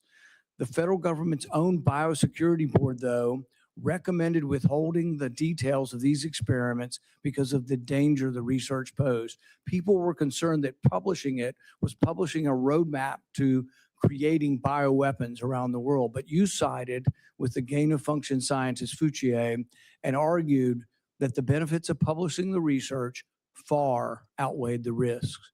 You defended this avian flu transmissibility experiments as critical research. You wrote that even if a scientist became infected and triggered a pandemic, the benefits of the gain-of-function experiments outweighed the risk. In 2014, your agency, NIAID, began funding the Wuhan bat coronavirus work. In 2015, Ralph Barrick and the Chinese scientist Shi Zhengli published NIAID-supported research combining a bat coronavirus spike protein with a SARS backbone. The resulting virus could infect human airway cells. It's a novel virus that now can infect human cells. It gained transmissibility, it gained function. In 2018, the same group of scientists, EcoHealth, Barrick, Shi, and their collaborators submitted the diffuse proposal, which involved the insertion of a furin cleavage site into the coronavirus. DARPA rejected it as too dangerous. When COVID was sequenced, though, early on in January of 2020, within days, scientists discovered that, lo and behold, it had a novel furin cleavage site, just as had been proposed in the diffuse product. This was either an extraordinary coincidence or a smoking gun, evidence that the Chinese had created COVID-19. It made the laboratory origin question more legitimate, and it made your categorical public denials indefensible. On May 11th, 2021, you told the Senate, the NIH has never, ever, and does not now fund gain-of-function research in Wuhan, in the Wuhan Institute of Virology. When I gave you the opportunity to correct the record, to reconsider the statement, you responded that you had never before lied to Congress. We were then told that only the government's narrowest regulation of definition counted here, that you could define gain of function in one way in which this wasn't gain of function, in which all of the common sense of the world would be thrown out, all of the idea that the mice were dying and the virus was more transmissible didn't matter because you had a technical definition that allowed you to fund it. But the real question is, was it dangerous? Was it a wise decision to fund this? And you haven't deviated from that. You've never admitted that it could have been a mistake funding this research in China. The American people weren't asking for a semantics debate over what is gain of function. They were asking, does common sense say this research was dangerous in Wuhan? They wanted to know whether their money-funded experiments in Wuhan that made bat coronaviruses better able to infect humans. The answer is yes. They wanted to know whether NIAID adequately supervised their work. The answer is no. When you defended this research, you described its benefits in the broadest terms. But when Congress demanded accountability, you hid behind the narrowest possible definition. You can't have it both ways. Your conduct concerning federal records raises further questions. It is a crime to destroy federal records. Yet our investigation reveals your assistant diligently reported that she deleted tons of emails. In 2024, you testified that you did not delete federal records. Who's telling the truth, you or your assistant? The committee has obtained repeated instructions from you telling federal officials to delete communications. On February 2nd, 2020, one day after Origin's call, you told Francis Collins, please delete this email after you read it.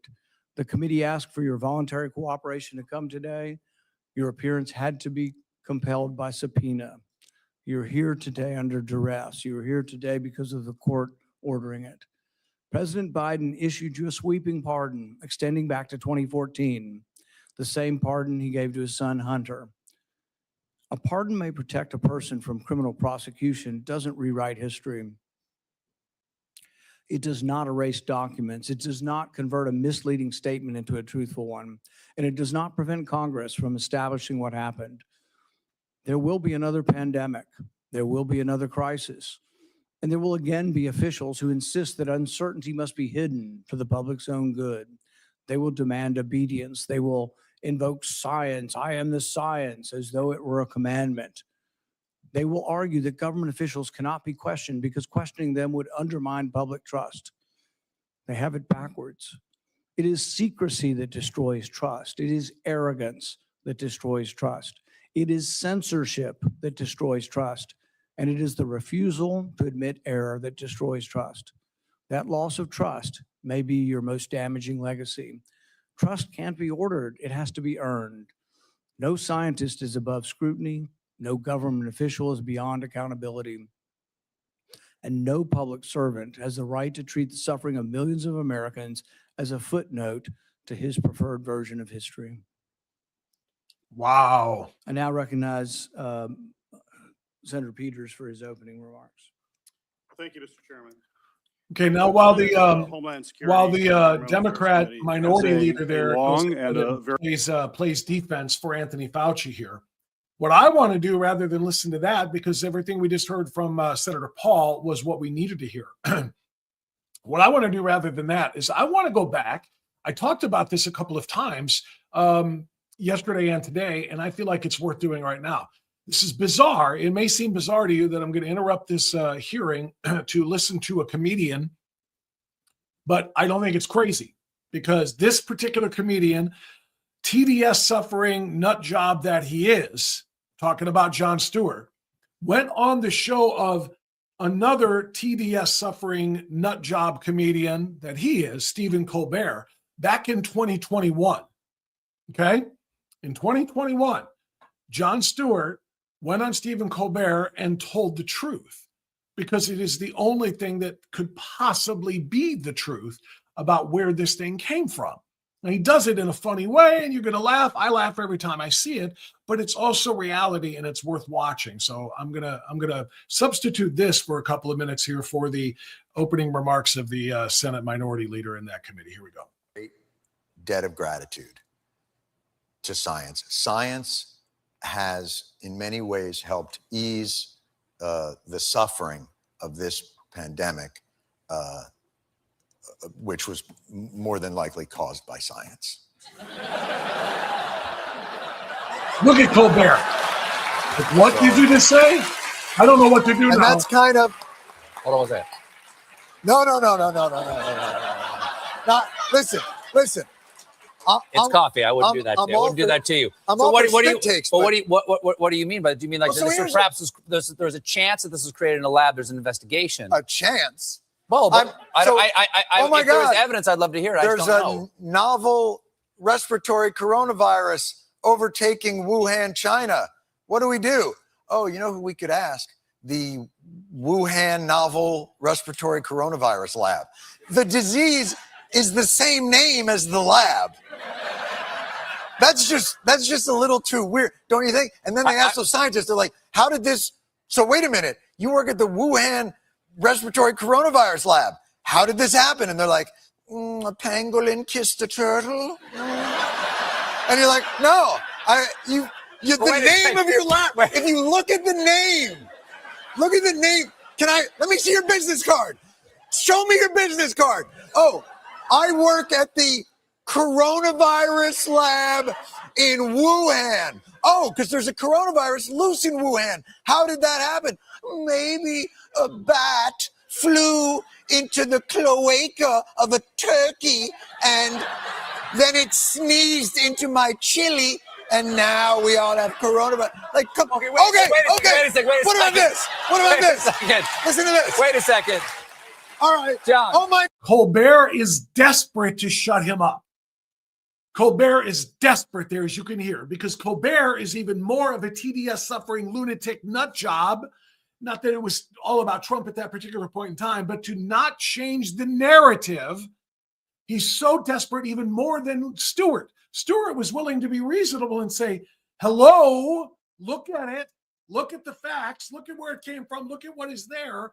And Colbert and the rest of the left are just like, shh, desperately trying to shut him up before he speaks too much more truth. It's extraordinary. God. Oh my God. There's been an outbreak of chocolatey goodness near Hershey, Pennsylvania. What do you think happened? Like, oh, I don't know. Maybe a steam shovel mated with a cocoa bean. Or it's the chocolate factory. Maybe that's it. That could be. That could be.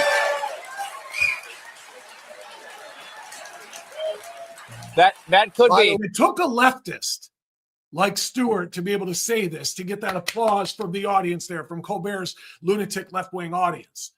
Okay. If a conservative commentator, comedian, or otherwise had appeared there, everything you just said would have been dismissed, booed, laughed at, told F you, and he'd been kicked out of the studio. As it was, since he's one of their own, they had to listen. And Colbert is like, stop, please stop. But he would not be denied. I gave them all tuberculosis. That could very well be. And Anthony Fauci and Francis Collins and NIH have said, like, it should definitely be investigated. Don't stop with the logic and people and things. The name of the disease. Wait a second. The building. Wait a second. But it could be possible. You could be right. It could be possible that they have the lab in Wuhan to study the novel coronavirus diseases because In Wuhan, there are a lot of novel coronavirus diseases because of the bat population there. I understand. It's like the saying, it's like, a wait local a second. specialty, and it's the only place to find bats. You won't find bats No, but anywhere it's like else. saying, oh, why? wait, Austin, Texas has thousands of them that fly out of a cave every night. Every night it does. Is there a coronavirus, an Austin coronavirus? No, it doesn't seem to be an Austin coronavirus. The only coronavirus we have is in Wuhan. Yes. Where they have a lab called, what's the lab called again, Stephen? The Wuhan Novel Coronavirus Lab. I believe that's the case. And Now, how long have you worked for Senator Ron Johnson? Let me tell you something. See? Immediately. There it is. Because Ron Johnson was one of the loudest voices, Senator Johnson, one of the loudest voices at the time, telling everybody it's the lab, it's the lab, it's the lab. And what does Colbert have to do? Because he is a fountain of misinformation and propaganda, tries to make Stewart look like he's complicit in the right-wing lies and cover-up and so on and so forth. This is what they do and always have. And Stewart strayed just a little bit away from the leftist plantation for just a few minutes here on the show, but long enough to make this very relevant. This is not a conspiracy. Here's the thing about science. You could be right. You could be right. But this is the problem with science. Science is incredible, but they don't know when to stop. And nobody in the room with those cats ever goes, yeah, I don't know if we should do that. Like, they're a few years back. I agree with you. If science can do it, they will do it. They will do it. They're like, oh, curiosity killed the cat. Oh, okay, well, let's kill 10,000 cats to find out why. And you're like, that's what science does. They push things. They do the thing like, okay, listen to this. So a few years back. You know, we stopped filming a long I understand time that. ago. Can I tell you something? This is what happens.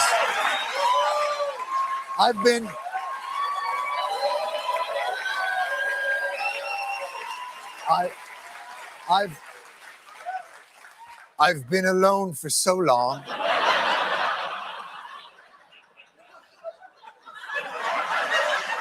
And when I realized that the laboratory was having the same name, first name and last name,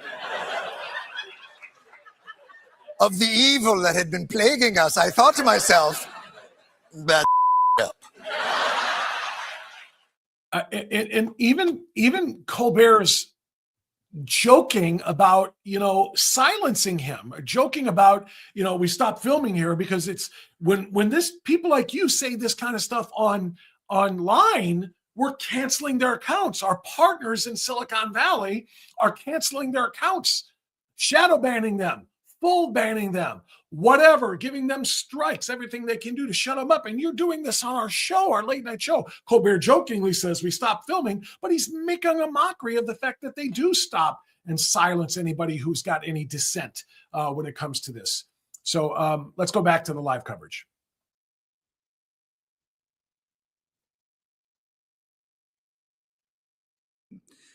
It's a practice of this committee to swear in the witness. Dr. Fauci, please stand and raise your right hand. Do you swear that the testimony you will give before this committee will be the truth, the whole truth, and nothing but the truth? So help you God. Dr. Anthony Fauci, you are recognized for 5 minutes for your opening statement. Buckle up.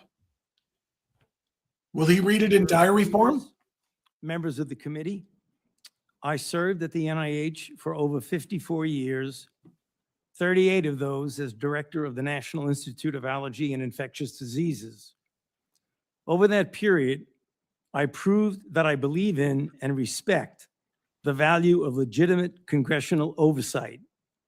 In fact, I testified before and or briefed Senate and House Senate and House committees well over 200 times over those 38 years. During and after the COVID pandemic, I have appeared multiple times for hearings in the Senate and the House, usually under oath, and sat for several days-long transcribed sworn interviews, answering questions about the very issues that are now the subject of this hearing. However, given Senator Paul's obvious obsession with calling for my prosecution, his repeated slanderous comments about me, and recently his publicly releasing my unredacted personal diary aimed at embarrassing and intimidating me, the only conclusion I can reach is that the sole reason he is calling me before this committee is to get me to say something, anything, that could vindicate his repeated public pledges that I end up, in his words, quote, behind bars, unquote. Any reasonable person who has followed his unhinged obsession with me would readily come to the same conclusion. Therefore, although it pains me to do so, because of the respect I have for the legislative branch of government and my decades-long record of cooperating with Congress, under the advice of my attorneys, I will invoke my right under the Fifth Amendment of the Constitution. You cowardly to little refrain bastard. From answering your questions. Thank you. Wow. Opening Now, statement, not doing it. Begin a round of questioning. Dr. Fauci, your testimony today is compelled by a lawful subpoena. As you know, it's a crime under 18 U.S.C. Section 1001 to knowingly make a material false statement to Congress with a penalty up to 5 years of imprisonment. Understanding that you are under oath, the American people would like to understand your reasoning, your rationale for why you chose to fund the research in Wuhan. There have been, Opening intelligence statement. I'm not agencies, the talking. CIA, the Said I'm not FBI, the talking. DOE, have all come to the conclusion that more likely than not, the virus came from the lab in Wuhan. And so we'd like to know, what was the rationale? What was the discussion? How, what went behind the decision to fund the research in Wuhan? How did you come to the conclusion that a totalitarian country would be capable of doing this in a BSL-2 lab, a lab that lacked the security? What was the reasoning? And are you sorry, basically, for making the decision? Would you, like, given another chance, say, well, gosh, circumstances now, as I know it, maybe it wasn't a wise thing. Can you explain to the committee why you chose to fund this dangerous research in China?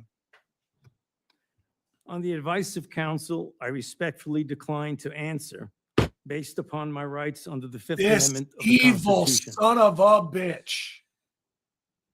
In the red folder on your table is a copy of Section 192 of Title II of the U.S. Code. Your counsel has been provided a copy as well. That section makes it a crime for a witness appearing under subpoena to refuse to answer any questions pertinent to the question under inquiry. Do you have that in front of you? On the advice of counsel, I respectfully decline to answer based upon my rights under the Fifth Amendment of the Constitution. Let the record record that the witness has refused to answer whether there's a folder in front of him based on his Fifth Amendment right.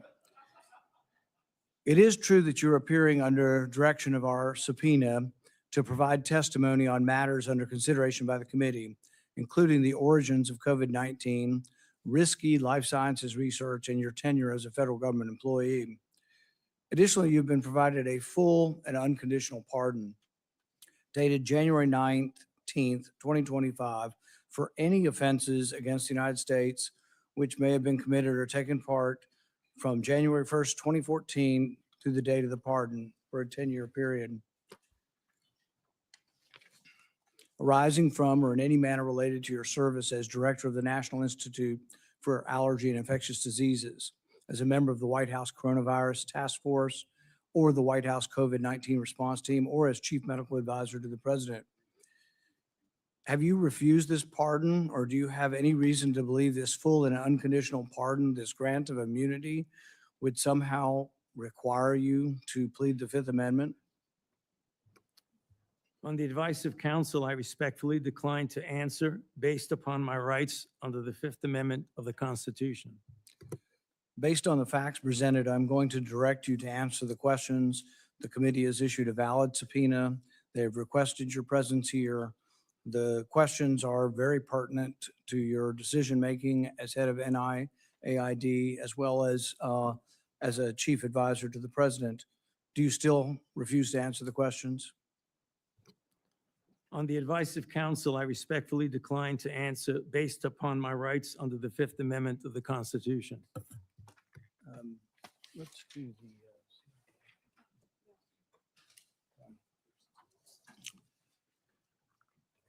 Dr. Fauci, were you ever made aware of gain-of-function research on monkeypox being conducted at the National Biodefense Analysis and Countermeasure Center, NBAC, at Fort Detrick? On the advice of How counsel, long I is this gonna respectfully go on? decline to answer based upon my rights under the Fifth Amendment of the Constitution. You Dr. killed Fauci, millions. Did the You CIA prick. ever transfer funds to NIH under an interagency agreement? On the advice of counsel, I respectfully decline to answer based upon my rights under the Fifth Amendment of the Constitution.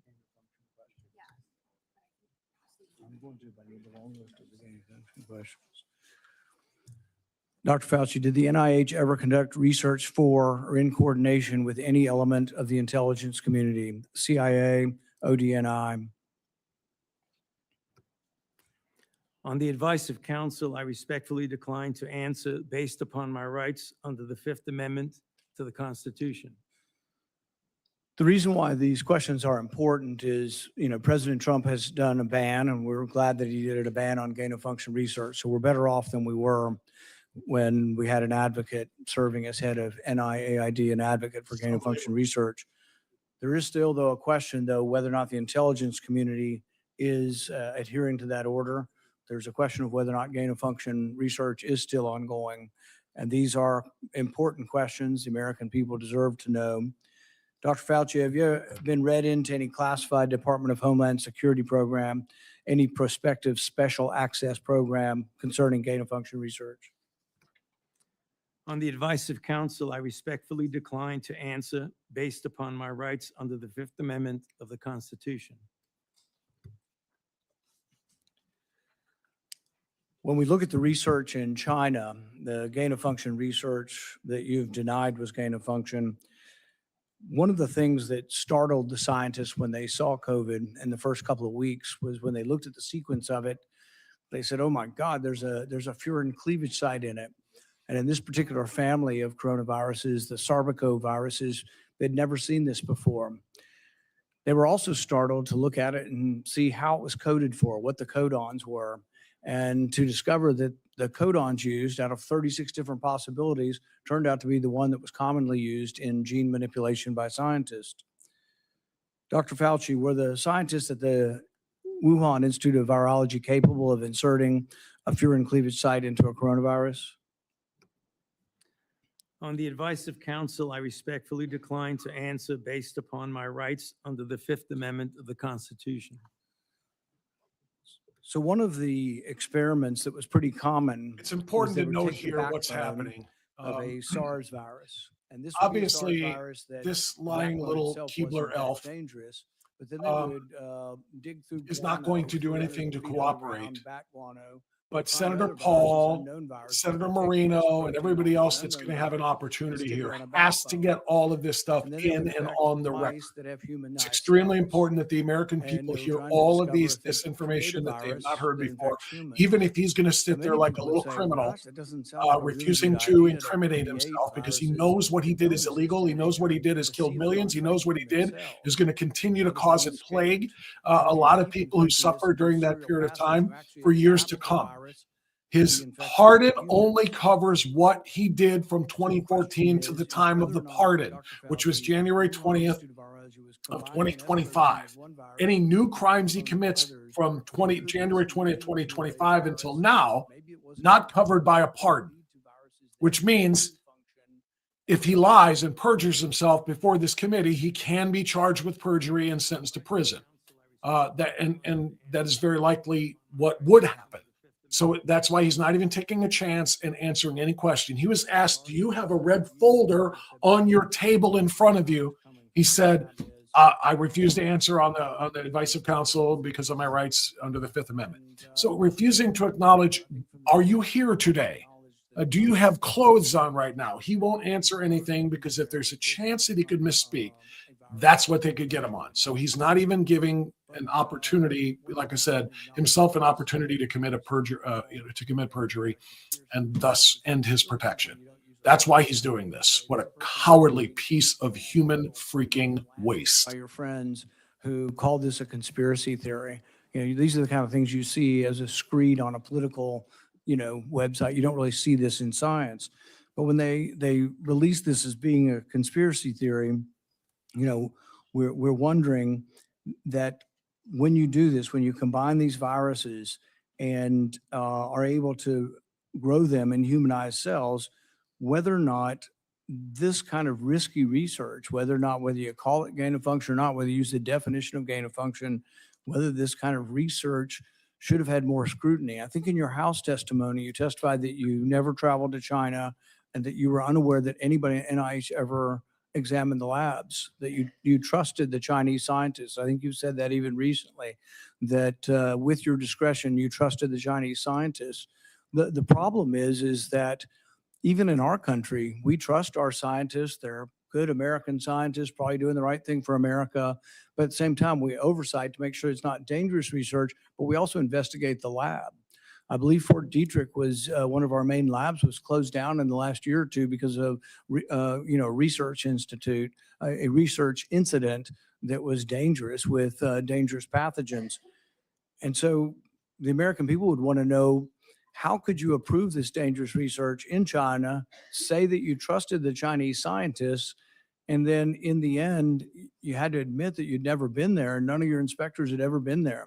Dr. Fauci, had any of the labs where this dangerous research was occurring, were any American lab oversight or lab investigators, did they ever appear in these labs to make sure that they were safe labs? On the advice of counsel, I respectfully decline to answer based upon my rights under the Fifth Amendment to the Constitution. So one of the main theories for those who have looked at this being created in the lab was the idea that could have come from a virus not previously published. Dr. Fauci, are you aware that Dr. Shi, who worked for the Wuhan Institute of Virology, was said to, and I think in her own words, to have over 100 viruses that had not been previously published that could have been a close enough relative to create COVID-19. Are you aware of that? On the advice of counsel, I respectfully decline to answer based upon my rights under the Fifth Amendment to the Constitution.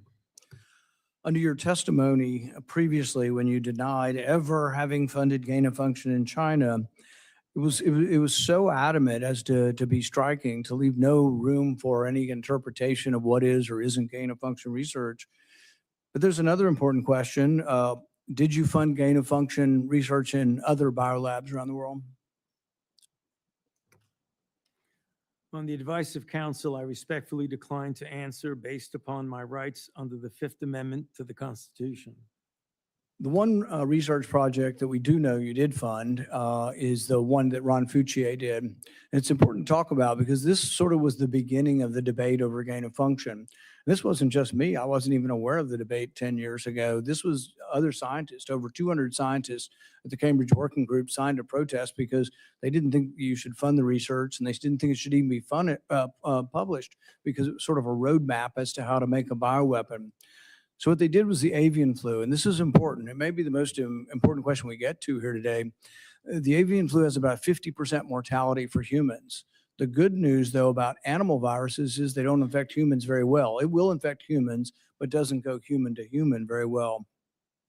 Ron Fauci, with the money that you provided to him, did an experiment where he caused purposeful mutations to create a new virus, an avian flu that didn't just infect birds well, but actually infected mammals well, went ferret to ferret in an aerosolized manner.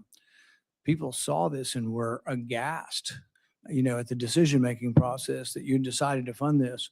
But this is when, the debate came about, and you wrote in support of this in the Washington Post, and you said, even if a scientist is bitten, even if a pandemic should occur, the knowledge is worth the risks. Do you still stand by that? Would you like to qualify at all whether or not the knowledge of gain of function is worth the risks, particularly in this case, since we now know 15 million people died worldwide? Many people believe this came from the lab. Do you think that the risks really are worth the benefits for gain of function research? On the advice of counsel, I respectfully decline to answer based upon my rights under the Fifth Amendment to the Constitution. All right. We're going to finish with this question. And it's based really on that statement, that general statement and your support for gain of function. The idea that the benefits outweigh the risks. So there are many other people who disagree. They aren't politicians or not. I don't know what party they're in. David Relman is probably one of the most esteemed. And he is a scientist at Stanford. He, I think, has classified clearance. He's been a consultant to our government probably for a decade or more. And he's written about this publicly. He says the opposite. He said that the risks of this research do not outweigh the benefits. He said the risks, we shouldn't do it. Richard E. Bright, who's been involved in this debate for 2 decades, says the same thing. We really shouldn't be doing this at all.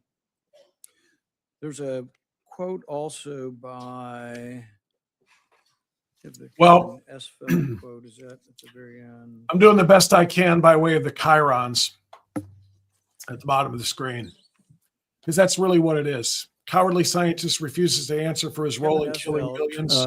Who's a CRISPR scientist at MIT, also Down here a little bit.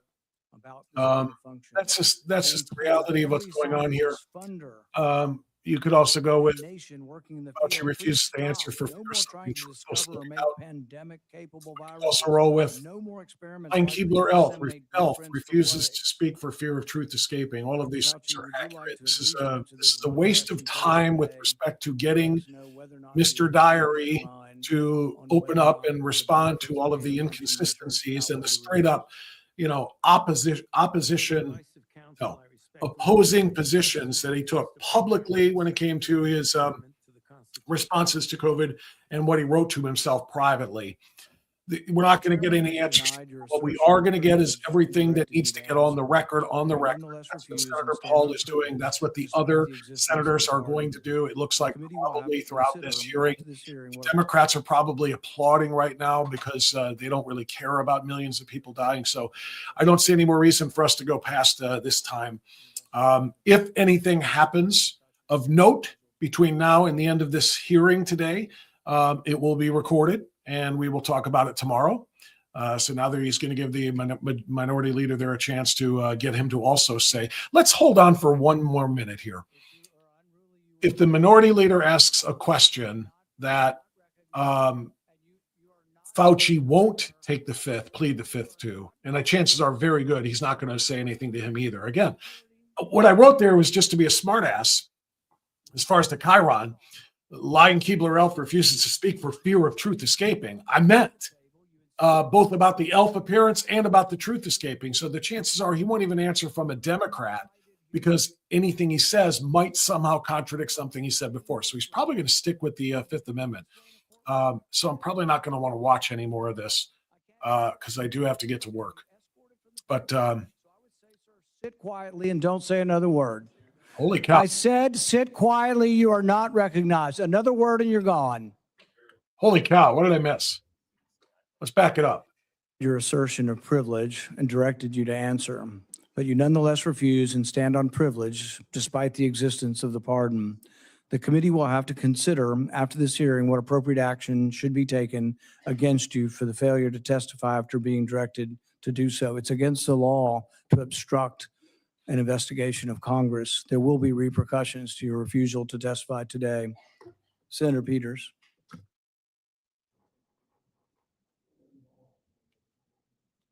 Here's the ranking member for the Democrats. You're not recognized. You're not recognized. If you are unruly, you will be removed from the proceeding. You are not recognized, and you are not recognized, sir. Sir, you are not recognized. You are not recognized. Security, we'll hold off. but you will respect these proceedings. You were told not to sit at the table. You insist on sitting at the table, and we told you you would not be recognized. You are not invited here for testimony, sir. You are being disruptive. Would you behave this way in a courtroom? No, because the judge would put you in jail. I can't do that today, but I can have you escorted from the premises. So I would say, sir, sit quietly and don't say another word. I said, sit quietly. You are not recognized. Another word and you're gone. I don't know who he's talking to. So, Mr. Chairman, I'd like to hear what the attorney has to say. He is not recognized by the committee or the chair. If he speaks again, he will be removed from the room. This testimony is from Anthony Fauci. This is not a game with his lawyers. He can advise. His lawyers can give him advice. He's got a half dozen here. They're all allowed to talk to him. Yes. All right. But the attorneys are not recognized. In fact, the attorney was told not to sit at the table, and he's not obeying that recommendation. There's a row behind you, sir. That's where you were told to sit, and you're not. And now you're disrupting the proceedings. And so, look, this is the way Anthony Fauci wants to be remembered, for a lawyer not listening to the rules. That's the way you want to be remembered, and that's what you're going to do. You are not recognized, sir. Security, please remove him from the room. Yeah.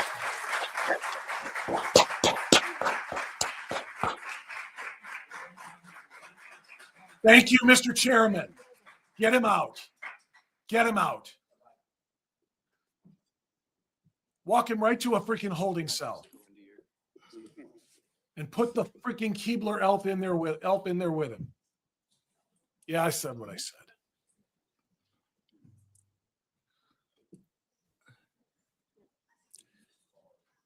Let the record state that Dr. Fauci will still have the advice of the other half a dozen attorneys that he brought along today. Senator Peters. Thank you, Mr. Chairman.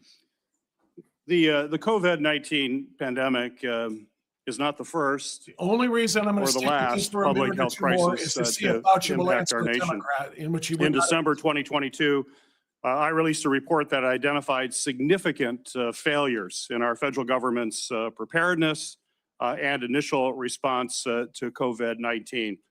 This report contained 17 key findings. It's a very large report, which I have right here. It contains 17 key findings and corresponding recommendations, including the need to invest in sustainable domestic manufacturing capabilities for critical medical supplies, build the infrastructure needed to surge testing capacity for infectious diseases, and robustly fund public health emergency preparedness and responses across all levels of government. Unfortunately, multiple administrations, including the current Trump administration, have failed to fund or to reform our health preparedness.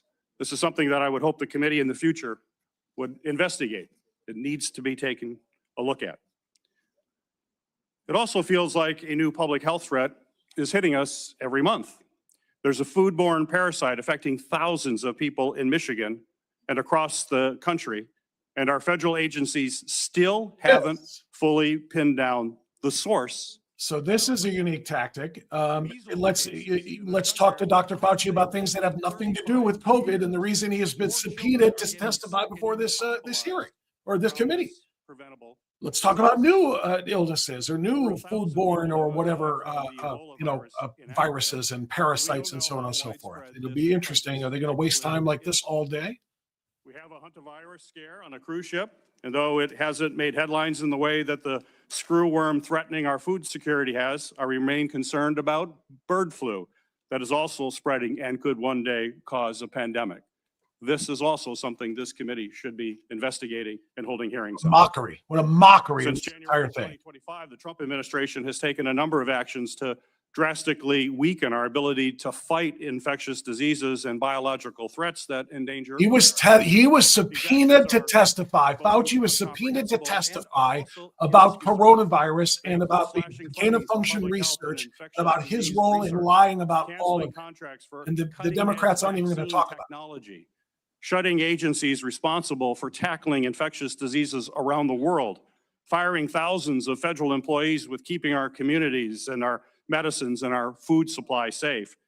and injecting political appointees in what should be non-political grant-making functions. That is something this committee should be looking at. I could go on. I could go on all the topics that we need to be looking at moving forward to protect. That's not what he was subpoenaed to talk about, you freaking derelict. This committee was designed to do. It's what it has done throughout history. It has done it in a bipartisan way. We should get back to that and think about the future of this country and keeping this country safe. When a crisis like COVID-19 strikes, we have an obligation to examine what went right and what went wrong to provide accountability for the American people. Congress certainly has done that. Between the House and Senate, nearly 20 different committees, including this committee, as I mentioned, have conducted oversight of the COVID-19 pandemic, conducting transcribed interviews, holding dozens of hearings, and released more than 10 reports. Today's exercise, unfortunately, is a stark departure from those largely bipartisan, legitimate efforts. The chairman Nothing is legitimate when the primary guy lies repeatedly and has been proven to do so. Documents, actions that completely undermine the credibility of this investigation. I will enter a record without objection, Mr. Chairman, a letter that I sent to you that detailed all of those areas that we have concern with and where we were shut out. Without objection. We'll provide other details as well. I think today's hearing unfortunately does real damage. It's tempting to turn one person into the scapegoat for a crisis that hundreds of officials across both the Trump and the Biden administration were responsible for handling. Nobody was responsible for gain of function research except for that lying little elf who funded it with our tax dollars. Did you not pay attention to anything? Experts from public service to understand that this is what they would have to go through as they provide their advice to us. Unbelievable. We're not going to make our nation safer, and I hope that we can restore by doing these kinds of activities, and I hope that we can restore our legitimate bipartisan oversight that's going to help strengthen our public health and pandemic preparedness and other. Our public health is strengthened when people like that are behind bars. That's when our public health gets stronger. When people who threaten our public health are held accountable. That's how it works. Thank you, Mr. Chairman. So he didn't even Dr. ask Fauci I a hope question. the American people listen very carefully to Chairman Paul's opening statement. Yeah, I do too. I mean, it's all right, we're going to back out of this now because of the clock and the fact that we're going to get no cooperation whatsoever from Fauci, clearly. And the Democrats are not even going to ask Fauci any questions. They're just going to sit here and blame the majority, blame Senator Paul and the Republicans for daring to even question Dr. Science. Yes, the lying Keebler elf who is afraid to speak and is going to assert his Fifth Amendment rights because somewhere, somehow, something true might escape his lips that could end up with him being in prison. What an unbelievable, disappointing, but yet fully expected. Spent a lot of time rehashing everything that Fauci has done, everything that he has said, and how it differs from what he said publicly during COVID and during subsequent committee hearings. His diary completely contradicts everything that he has said. This subpoena is important. This holding Fauci accountable is extraordinarily important and will not be done today. Unfortunately, it will not be done today because, again, obviously, he's going to refuse to cooperate and the Democrats are going to refuse to even try to get him to cooperate. So that's it for today. I want to thank you for watching. Thanks to Donovan O'Neill from AFP Action and AFP Ohio as well. Tremendous job by him. I want to remind everybody, if you are not yet scheduled for the picnic or registered for the picnic, plan on joining us in Middleburg Heights on Saturday, noon to 2. It's going to be a great event there. A lot of great conservative speakers and candidates are going to be there as well. A lot of great food if you want to be a part of it. Call Meg at 440-725-2243, as you see. And obviously, most importantly, please remember, hit the thumbs up button on this channel, on this show, this episode. Make sure you hit the notification button so that you get alerted to future shows, and please share the channel. Let everybody know in the conservative orbit what we're doing here each and every day. It's got value, it's got worth, and it is going to make the difference. Let's get more and more people involved. Thanks, everybody. Be well, be safe, and stay free. We will see you on Thursday.